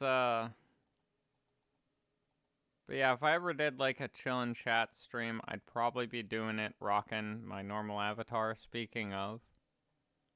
Let's go back. Oh, and there is some news kind of related to that as well, the whole avatar thing. I recently was able to get some of these guys, the avatars, into VR chat. So, some of my avatars are in VR chat. Aw, thank you, folks. And yeah, that's actually where the stream's start announcement image came from of the painter cat in the nice suit and stuff with the nice, you know, Victorian room behind him. That's actually a map in VR chat. That I found that I was like, ooh, pretty Victorian room. I like this. I'm turning this into an image for myself. And then I was struggling and thinking to myself, oof, what do I put as a stream announcement image this time, though? Ah, that works. That works. I accidentally did a Doofenshmirtz. Ah! There for a second.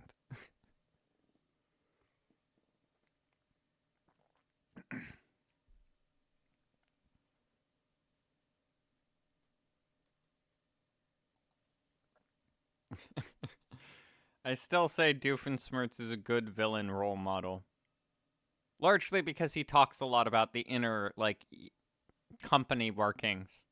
And yay, I'm not the only one who loves Doofenshmirtz. Me and my roommate, he actually agreed with me at one point, because I was like, hey buddy, would I end up, like, being Doofenshmirtz if I turned into a villain? And he's like, oh yeah, without a doubt, if it wasn't falling in, like, a vat of chemicals like Joker, then you'd probably turn into that, because me and my friends used to joke that I'd turn into Joker if I just all I'm missing is the vat, basically. It's like, I'm not sure if this is compliment or insult or something really cool or really bad, but I kind of like it. Oh well. But then I was like, yeah, I'd probably, if it didn't go the vat route and I just like actually put my knowledge into technology and stuff, I think I'd probably turn into Doofenshmirtz. Yay! And hey, Rune, welcome to the stream. And yes, A Perry? A Perry the platypus?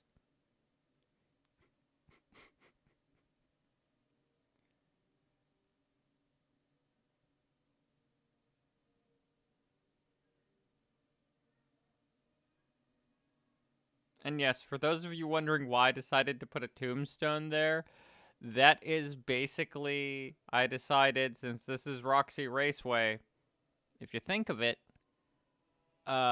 basically I tried to copy that one spot where the crash happens into Roxy, where she gets smashed by Gregory by the cart. Because look at this and think of that scene. Once we come around the corner here, you've got the cave, you've got the rock wall that blocks the view as he zips in and crash.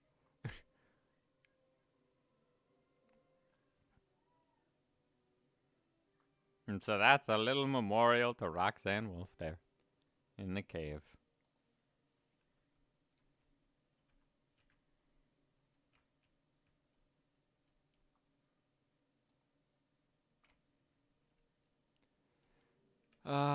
Yay. I just remembered another, Doofenshmirtz line that I love, which is from the Caveman episode, the Unka bonk? Unka kabonka quonk.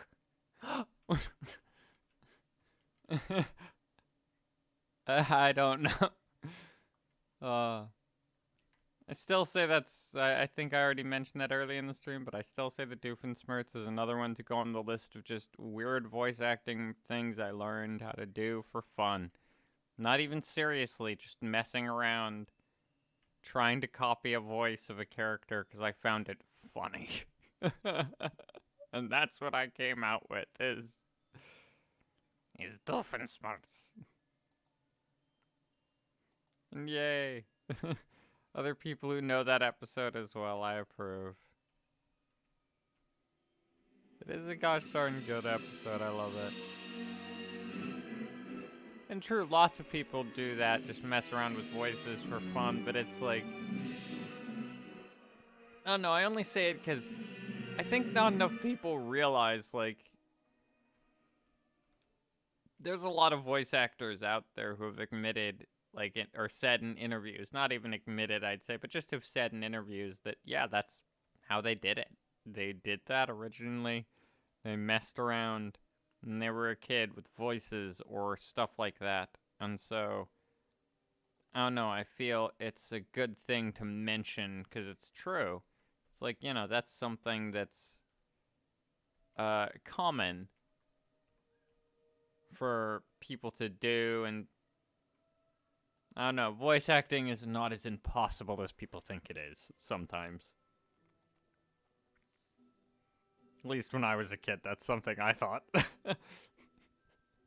So I'm not sure if anybody else out there listening did, but yeah, I thought like doing this stuff and Making my voice sound this deep was something that wasn't possible. But it just takes a little practice.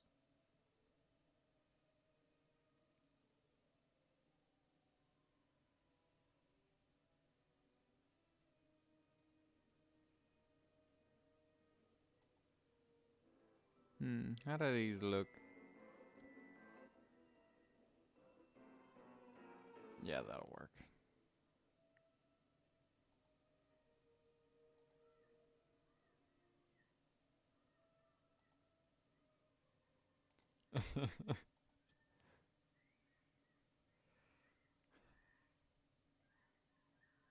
Oh, I just thought of something. Let's see. Hello and welcome to the Maid Cafe. Tonight is Sundari night. Can I take your order, my lord? It's not like I like you or anything, Baka.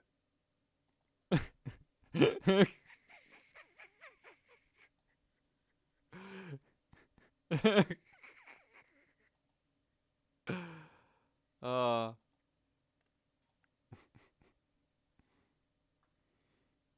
And then I'm gonna steal a line from Has-Been Hotel here for fun. For Freddy, which is give me a sec. I am the best at daddy.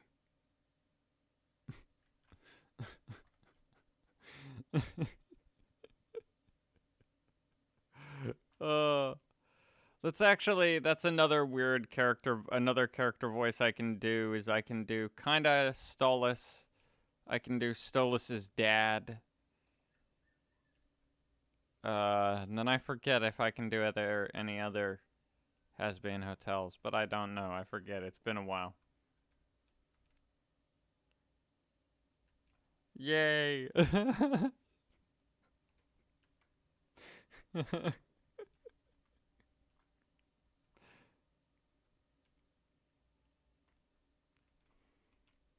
I actually, at one point, I kind of, like, went around a little bit in a Has-Been Hotel map when I was really bored, and I actually went around in Stolas' dad's voice with an avatar that had the picture, kind of like he has in the episode where he's like, "Isn't she charming?" And I went around showing people that and reacting to their comments on it. Like, my favorite was, like, they were actually like, you shouldn't force your son to marry people. And I was like, you're common, aren't you? Oh, dear me. Your opinion doesn't matter. Sort of. And just patted them on the head.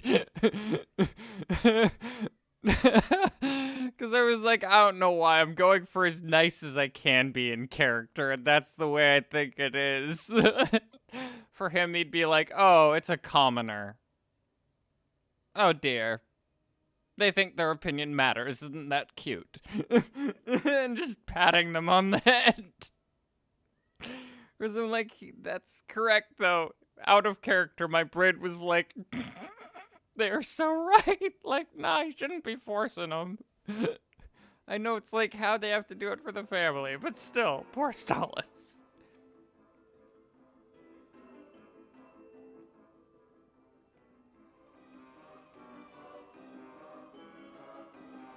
And yeah, for other things that I have planned that aren't FNAF related for down the road, I will be bringing back the Toy Box series, or the Toy Maker series. Sorry, brain for a sec. I will be bringing back quite a few of my other ASMR series as well, like the Dr. White series. And I'm going to be doing some other characters from other things. And yeah, the Toy Maker. I loved doing the Toy Maker series. That was like... I don't know, I've always had a weird fascination with creepy toys, because if you look up a lot of Victorian history for children,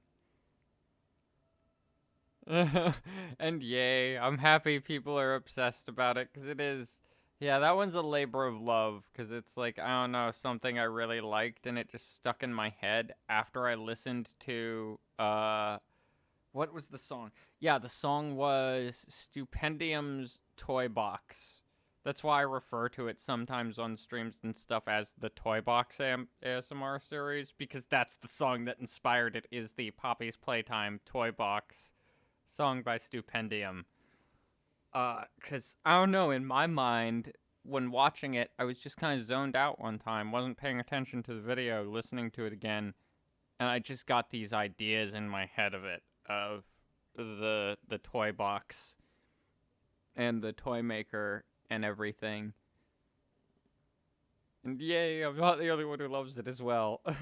And yeah, his songs are really good. I've been listening to a lot of late. I know it's like their newest one, but I have been listening to the Choo Choo Charles one because it like I have weird music videos in my head for stuff when I watch stuff, and I used to role play Lucifer the devil in one role play years ago. Not the one from the television show Lucifer. Basically, it was like an original take on Lucifer, but yeah, that it reminded me of a joke is why I like the song and why I'm kind of obsessed with the Choo Choo Charles one of at one point in passing because I just slipped in all sorts of weird jokes about sinners he had encountered and like, you know, had their punishment set up. But it was one where it was supposed to be everyone in hell, the system had changed in hell, and he was now and yeah, he did. He did make a song based on Choo Choo Charles. It is a good one. Oh. It is really, really good and has Dan Bull in it. Another, like, YouTube nerdy rap artist I love.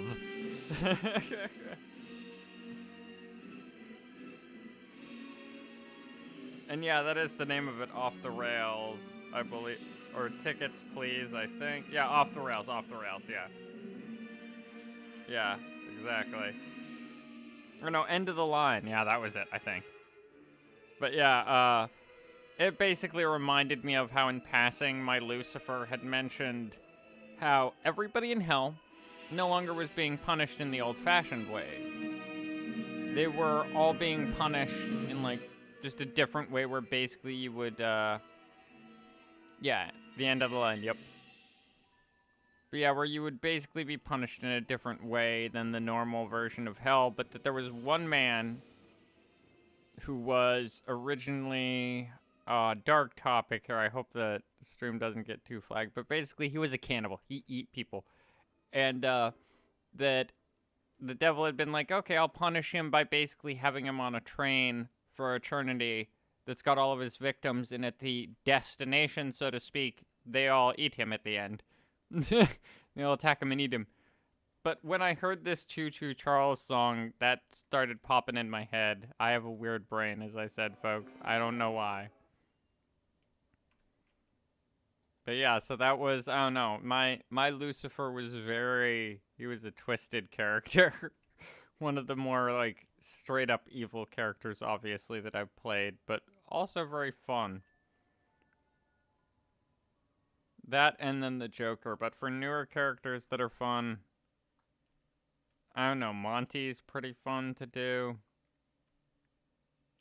Glitch Trap is honestly my favorite so far to do.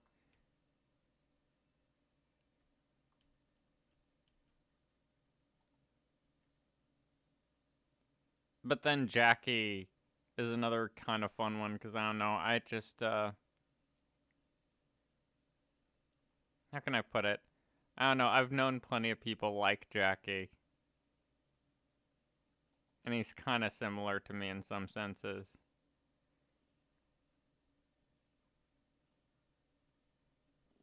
Let's see, where is... I know they have some...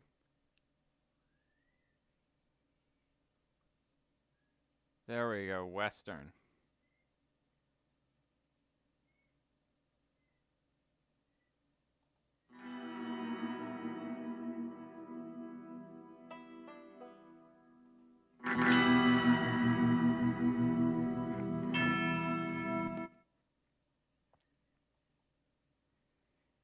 It's alright, I guess this is the best we're gonna get, folks. So this is what they'll hear when they ride this go-kart track, as they'll hear Wild West music, I guess.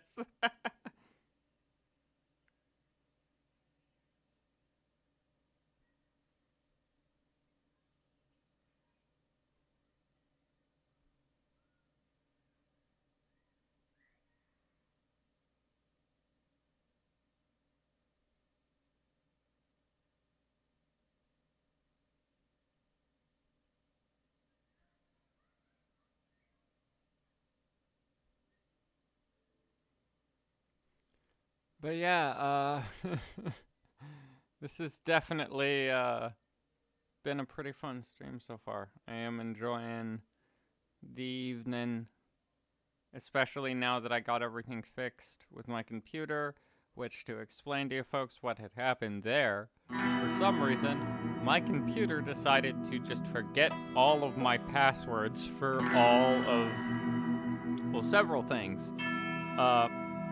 Because a lot of them were tied into Google.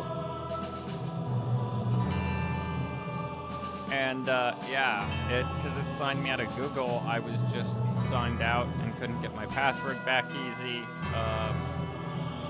So that's what had happened there. And it sucked. Yeah, I was out of my Etsy account, my Patreon account, and all sorts of other things. I wasn't able to log in until a certain point where I realized, wait, I could log into my phone to announce on YouTube just that way, you know. And I couldn't upload my, ASMRs that way either, because they're far too big to hold on my phone and then post there. So that's why things were a little messed up this week, although I'm happy I at least got things fixed before the end of the week.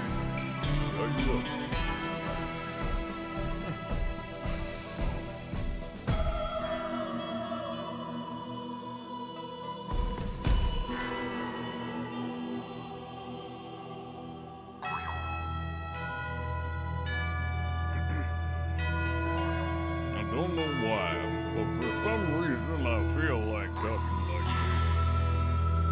this. When hearing this music.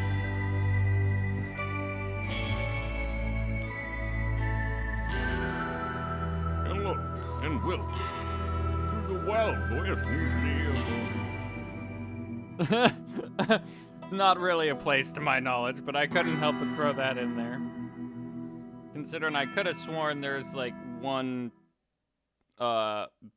Pioneer Museum I went to when I was a kid where there was a narrator that sounded near identical to that one.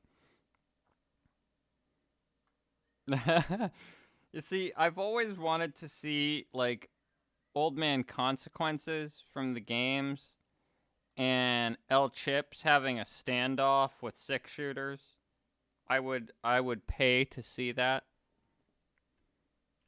Any computer animators who can do that, please, I beg of you. Someone animate El Chips and Old Man Consequences having a battle. Which I still find funny to this day that, speaking of old men, that Monty's voice is actually technically an old man's for my characters.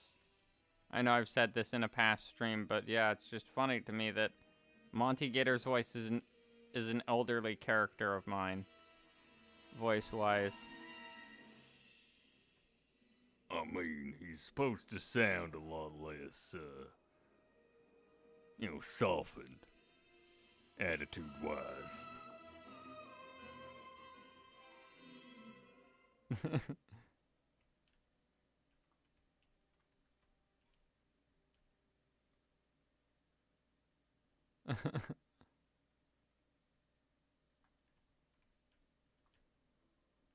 Yeah, it does. It belongs to that, which is kind of funny. And then, one or two of my character voices, I use some of my old character voices.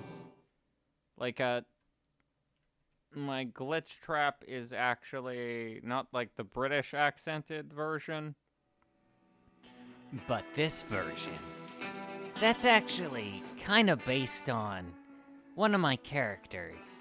It just has a little less, smile in it, basically, and a little more grovelly. Whereas the original voice is this. And the character's name was Tech. Which I've done some ASMRs of him, but that's, if you listen carefully to my Glitch Trap, it's basically Tech, just a bit more grovelly.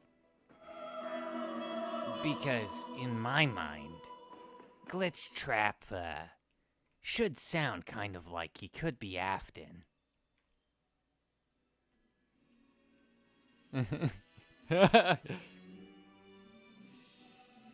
Oh, come on. That's kind of based, you know.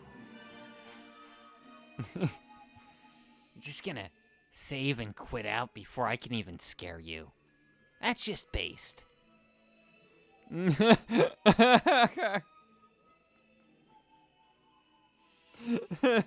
I've actually seen a friend one time save out right before that point in the game where Glitch Trap appears, and I asked them why, and that's actually what they said. They were like, I don't want to deal with him.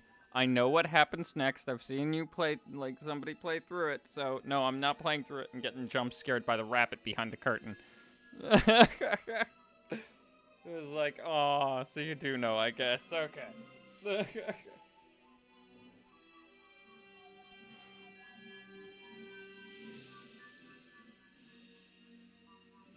But yeah, so yeah, that's based on that, because I felt Afton's voice. Oh god, let's see, can I still do Michael? Because I did him in one of the ASMRs. It took a bit. Father, it's me, Michael. There we go.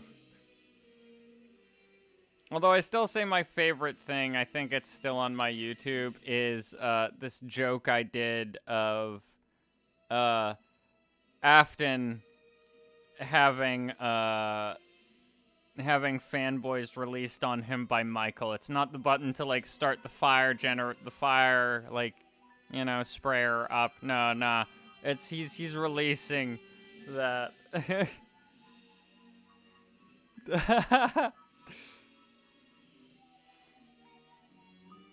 Oh, thank you, Harry.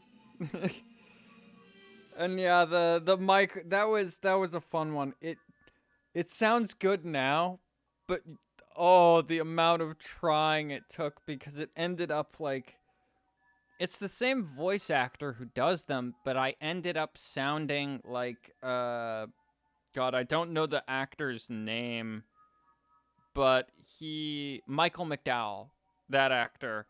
I ended up sounding like Loomis sometimes. Basically, is what I ended up sounding like when trying to do the father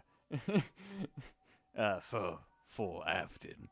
But then I ended up softening it more and turning it into something like this.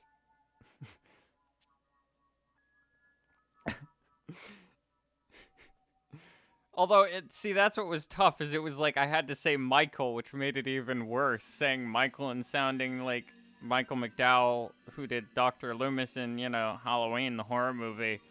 Because it's like, Michael, you need to listen to me. And it's like, wait a minute. Oops. I'm sounding like I'm yelling at Michael Myers from Halloween here by accident.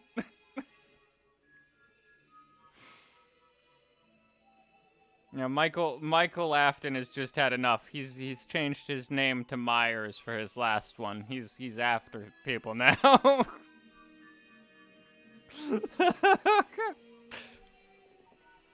Although still the scariest concept I had for Afton, I'll share with you folks, is when Afton, before he's in the Springlock suit and before he becomes Springtrap, I had envisioned this scary concept that he would sometimes sound like his Springtrap self when he gets mad. Because I actually knew a person who, when they got mad, like, they would kind of get a growliness to their voice all the time. And it just, like, you could tell because their voice would drop tone. And so I was like, oof. This is kind of intense, and I decided, have that for Afton. So in, like, one of the ASMRs, if you listen carefully at certain points when he's yelling at Michael, you'll hear his voice go from this to this, as if he's growling and being very angry. And he'll slip into that Springtrap ickiness. Which, by the way, another fun fact, I actually legit cough sometimes in those because doing the fake coughing makes me cough for real sometimes in the Springtrap ones. So not every is fake. Some of it's legit real, me being like, oh God.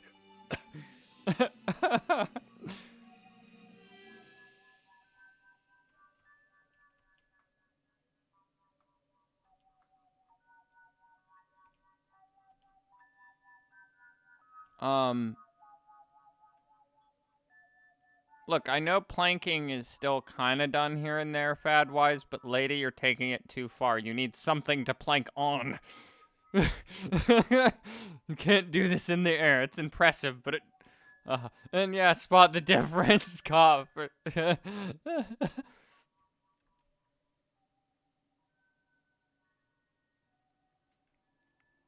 It's, actually, I heard that, Tim Curry, when he did Lemony Snicket's A Series of Misfortunate Events, the book, the audio tape, same thing.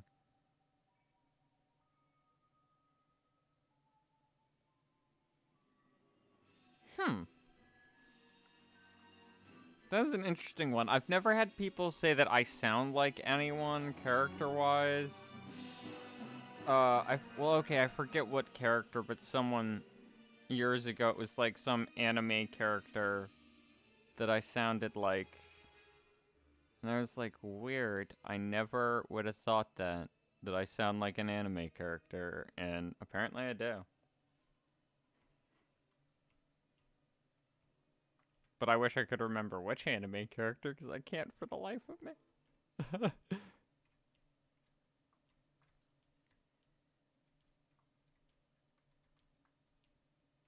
Still say it's so hilarious that I designed a building to look like it's burning or has been on fire, and people are just like, ooh, look at this popular restaurant.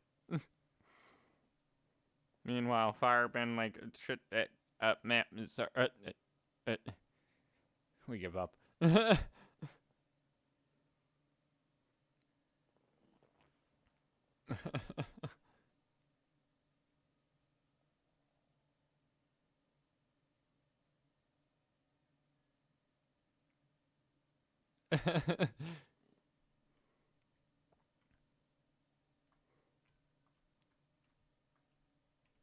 I mean, I've had some people say that my voice kind of sounds gay, and I'm like, yeah, I mean, I don't know. I know I'm gay for one. I have a boyfriend, so.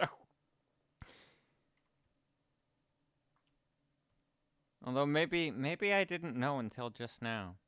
I should tell him that I should come out to my boyfriend that I'm gay. I hope he accepts it.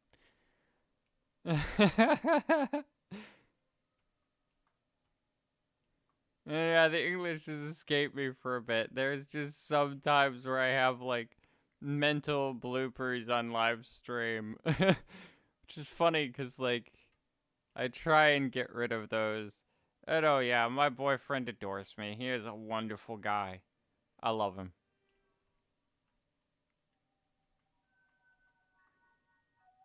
Yeah, I hope that you folks, you know, are gonna enjoy the final, like, part of the security breach FNAF story. Because as I said, it may be, like, the end of the security breach FNAF storyline that I was doing. But that doesn't necessarily mean it's completely done. You know, ASMR series-wise for FNAF. I'll still be doing FNAF, but I will be focusing, as I've said. Excuse me, caught a burp on there, I think. Anyways, but yeah, that basically I will be doing that. So I will be kind of changing up my ASMRs that I will be doing in the future.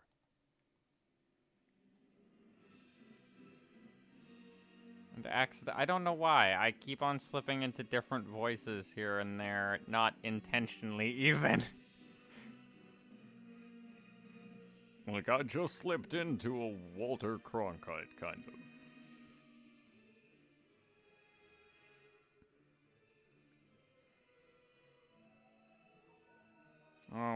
Ways to get attacked by the animatronics even when they were good.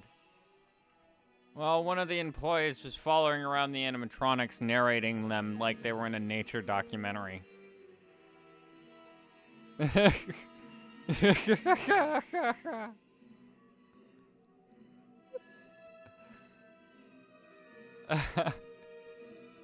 Yay. Oh. I approve. Mine, some people have told me I just sound like some sort of, like, announcer randomly.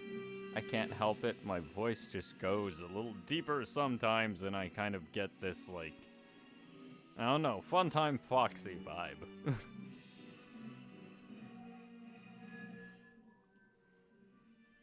But yeah, now I'm just jokingly imagining that, though. Like, some employee just, like, getting the rest of the animatronics just really mad at him by basically just following them around and narrating as if in a nature documentary. Here we have the wild Roxanne Wolf. Watch as she preens and primps herself for her next appearance. Yes, the wild Mate.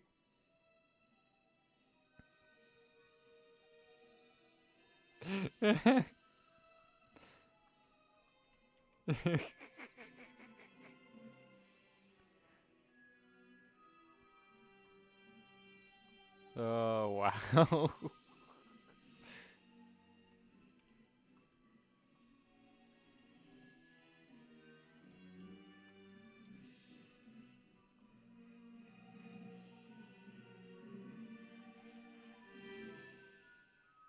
Oh, wow.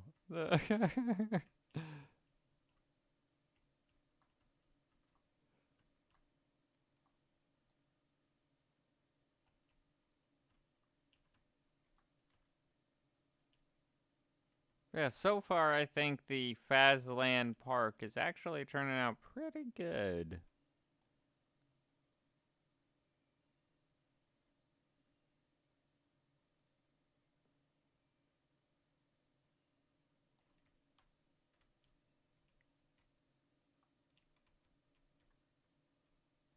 Oh god, Mr. Hippo. Yeah, I still to this day feel a little bad for April Foolsing people and Doing the Mr. Hippo punchline to the Monty Gator spicy ASMR. It's really one of those things that I didn't intend to be cruel. It was just I don't know, I kind of felt like playing a bit of a joke that time. And it was April Fool's, so I mean, what's the harm?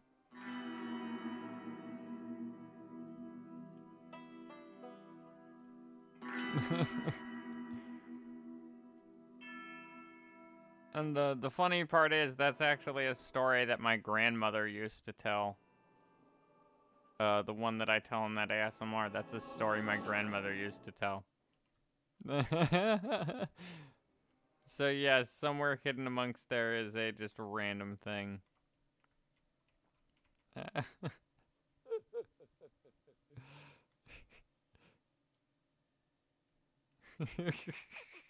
All I imagine right after the "you little sh" is just camera static cuts in as the camera gets fumbled.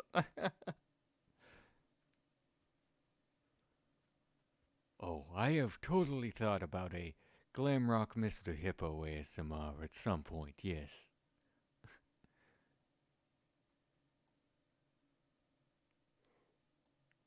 Because I've thought about like revealing some of the other band members or characters in it.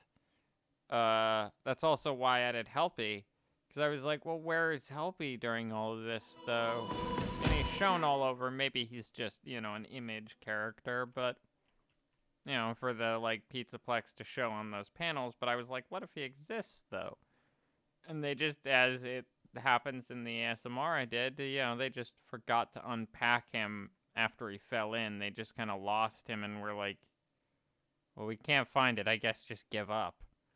And just sadly, you know, left him in there, despite it seeming like, oh, it was just a mistake. No, in my mind, they actually did forget him, sadly. Which is also why I like my version of Helpy, because I'm like, I I have a full backstory, which is going to be revealed eventually, of who he was originally, how he became Helpy. Which I won't say much more because I don't want to give things away. No spoilers.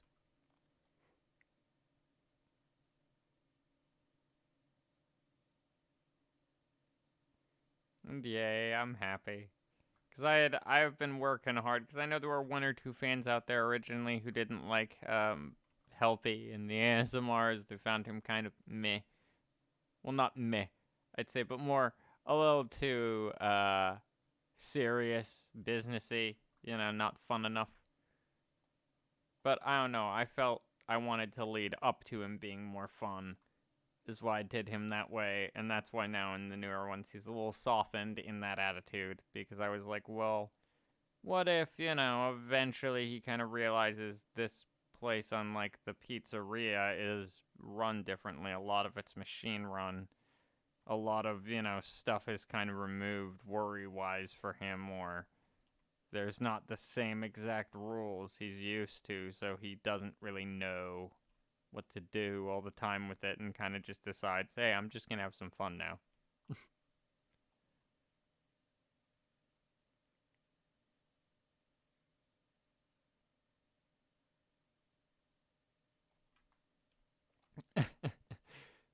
Yet again, me and my random mind.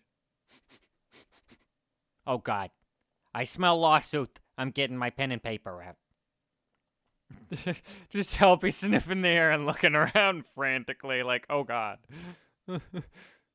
Meanwhile, somewhere at the other end of the Pizzaplex, a kid running across a very wet floor.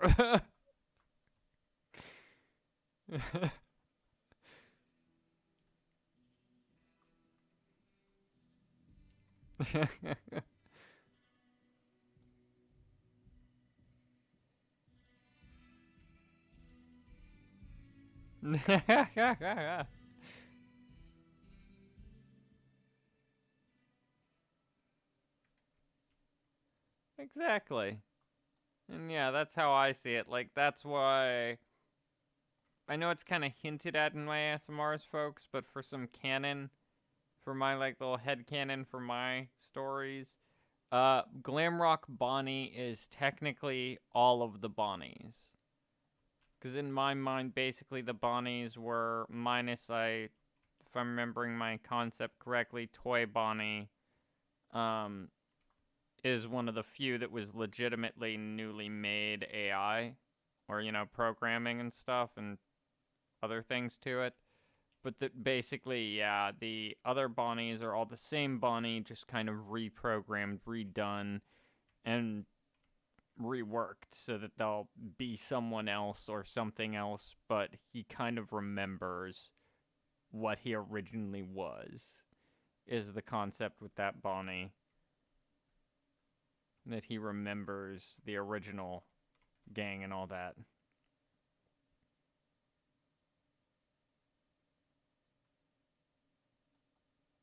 Yes, all of the above. I like me some weird terms.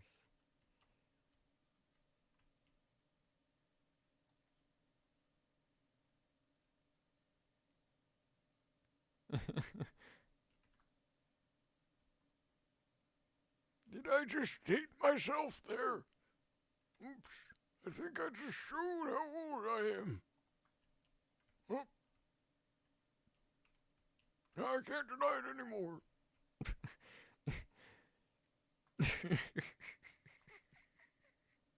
And then been called out.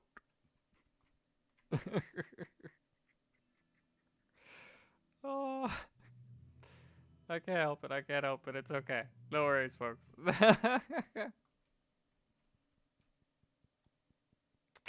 Oh.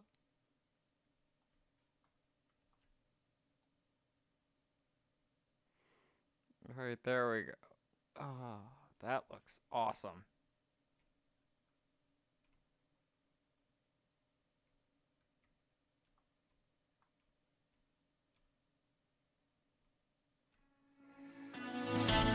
Indeed, very radical.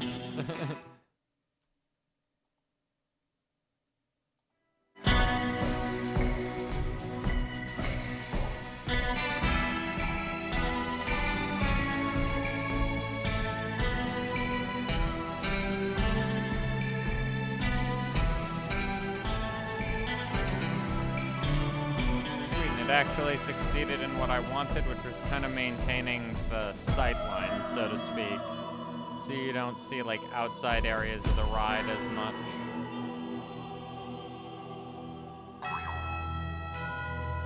So I don't know, I'm somebody who adores like some Disneyland design stuff, so for some of the rides and things I built in this game in the past, I tried to think that over of like, can you, for instance, see like this fantasy tower from this ride? Because this ride isn't themed fantasy, so why are you seeing this weird fantasy tower off in the distance in pine trees when you're supposed to be in like a swamp or something?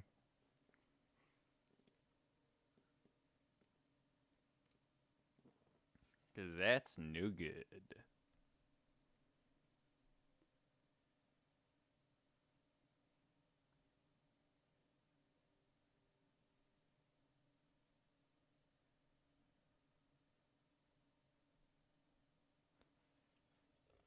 I mean, it's a pretty fun place. I've only been once years and years and years and years ago when I was a very teeny tiny kid. I think we were visiting family or something somewhere, and we stopped and visited it. I forget. But, yeah, I've been once. It was pretty cool. Yeah, immersive experience is the goal. I like that sort of thing for anything. That's why, like, I really enjoy working on my ASMR audio. Yeah. When I was a wee child. I was there when I was a wee little child, you know.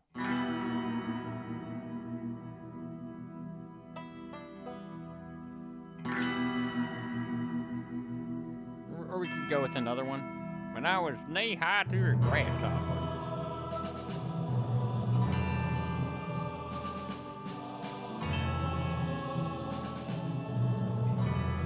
No bigger than a sprout.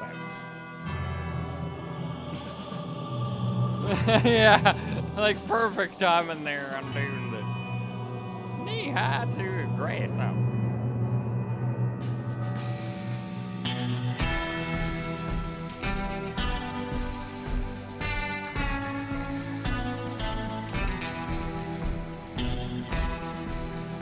I challenge you to do it.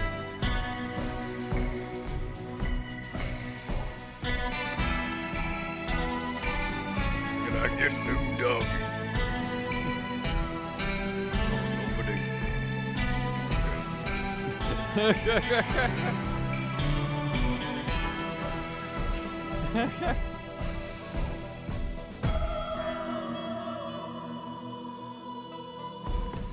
Yes, ADHD go. Whee. That is definitely me right there. I do officially have ADHD, so it's fair enough, and I know it makes my brain a lot of the time go whee. Either that or it makes it go, ooh, look at that topic. Even though I'm not talking about that topic, it's like my brain is just like, ooh, look at that other topic over there. You should focus on that. Like, I've gone from one of my friends, I think, told me I had gone one day talking about, like, apples, and then I started talking about, like, the medieval, like, architecture styles.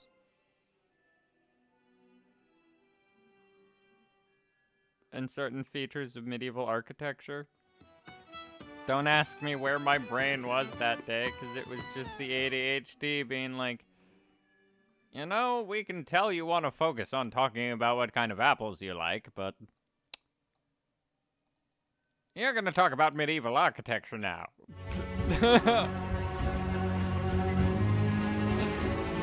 Yeah, exactly the what was I doing thing. Yep. Oh.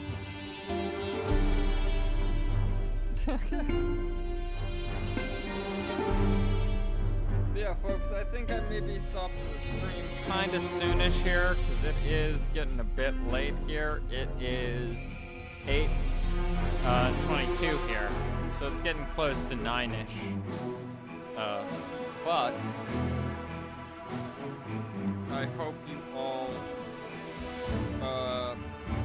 had a wonderful, wonderful evening, or day, or what have you, before the stream, and I hope you all have a good rest, if it's that hour where you are, before you call it a night. But yeah, and I just want people to know to never really feel bad for missing streams. It happens. And that's why I like to have them posted on YouTube after, you know, and keep them up there. Because I'm like, well, I feel people should be able to enjoy the stream. Oh, gee, sorry. Well...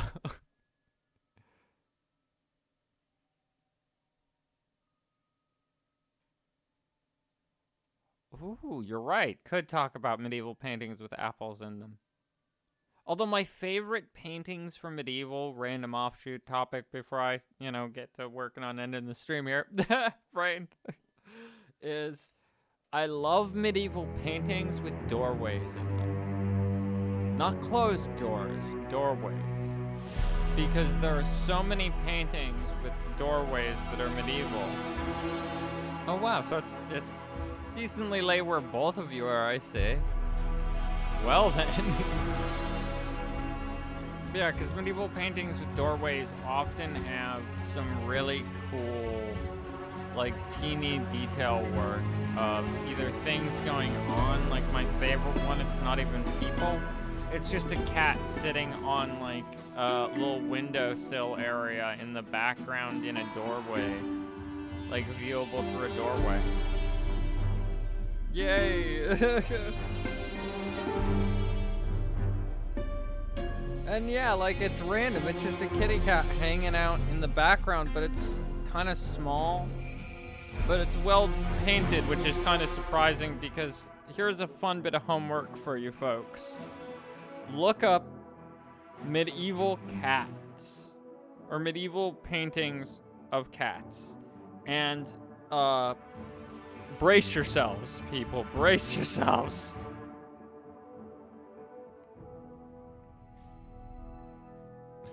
Ooh, nice. I probably would love it then, too, yeah.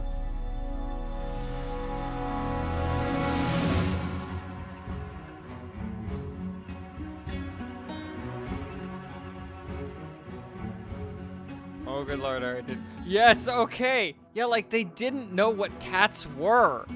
It's like, half of them are what looks to be like your grandpa's face slapped on a cat.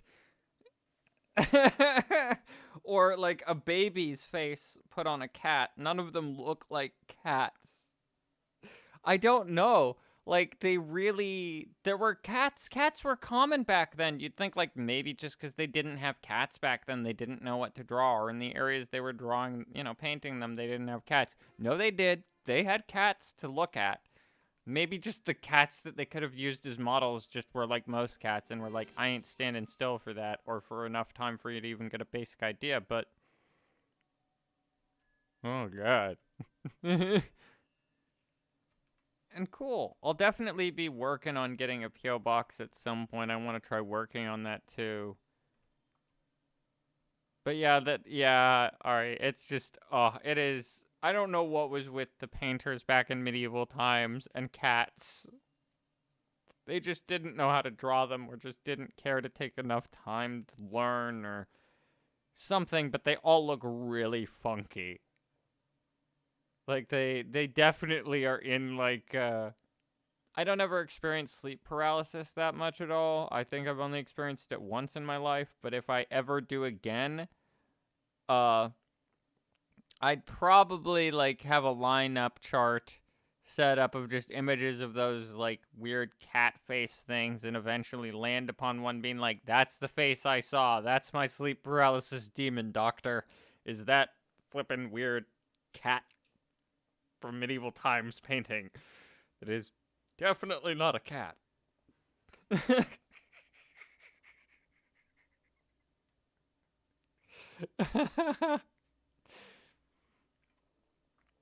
But yeah, and enjoy your homework, folks who are watching this back as well.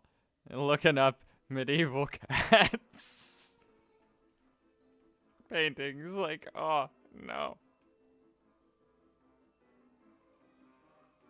That ain't no cat I ever seen.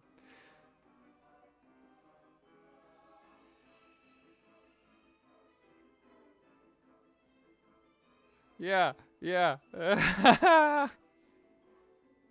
Exactly, like half of them, they do look that way. Like it's more your grandparent than like a cat. It looks like an elderly person's face has been slapped onto the body of a cat, and it's just not okay. It's wrong.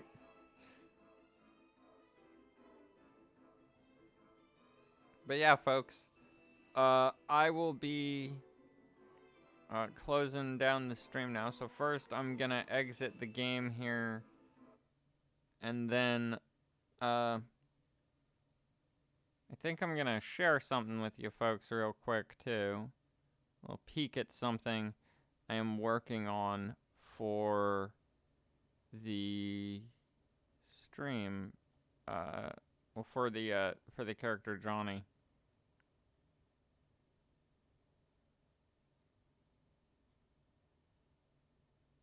All right, quit game. Okay. And yeah, you folks are also kind of gonna get a peek. I think it happened last stream maybe, but you'll get a peek at, yeah, that's my background of the stream here, is basically a Painter Cat chess piece. And that is used to help center the image for the videos.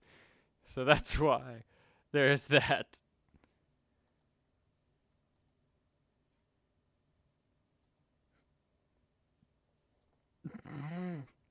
Okay, I definitely need to check that song out. That sounds hilarious.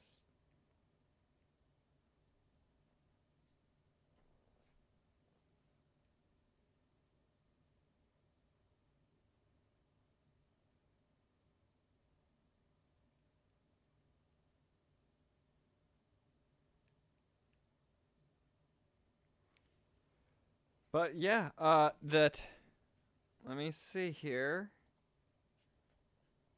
How could I do that?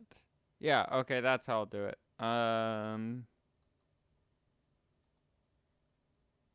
So you guys will see the background change here in a sec.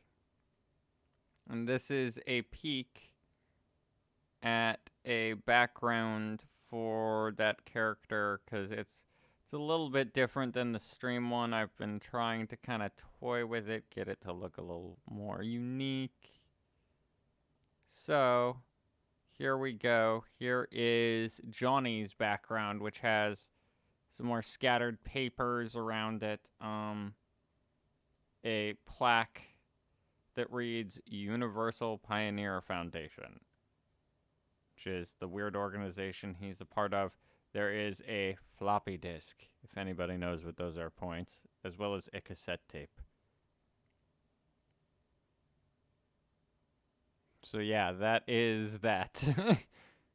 As well as technically the background will be kind of different, I believe. Where are you? There you are. There we go. But yeah, folks. So that is that. But yeah, I hope that everybody has kind of enjoyed this stream or had fun with it. And yeah, the very kind of retro vibe to it. And yeah, a lot of it is gonna be very kind of custom vibe. So it's a little similar to this like stream, but I'm gonna be customizing also those little tabs that you see down at the bottom here, you know, that you see at the bottom of it, with the star, the paint splat, and the keyhole. Those will also kind of be customized to fit the character. They'll more look like, I'm gonna have them kind of look like readouts, maybe. And you're welcome, Ari. Have a wonderful night, both of you. And yeah, I will see you all next stream, and to everybody watching this back, I will see you next time you watch this, or if you watch it again, then hello again. Have a great evening, everybody. Night, everybody, or have a good day or afternoon.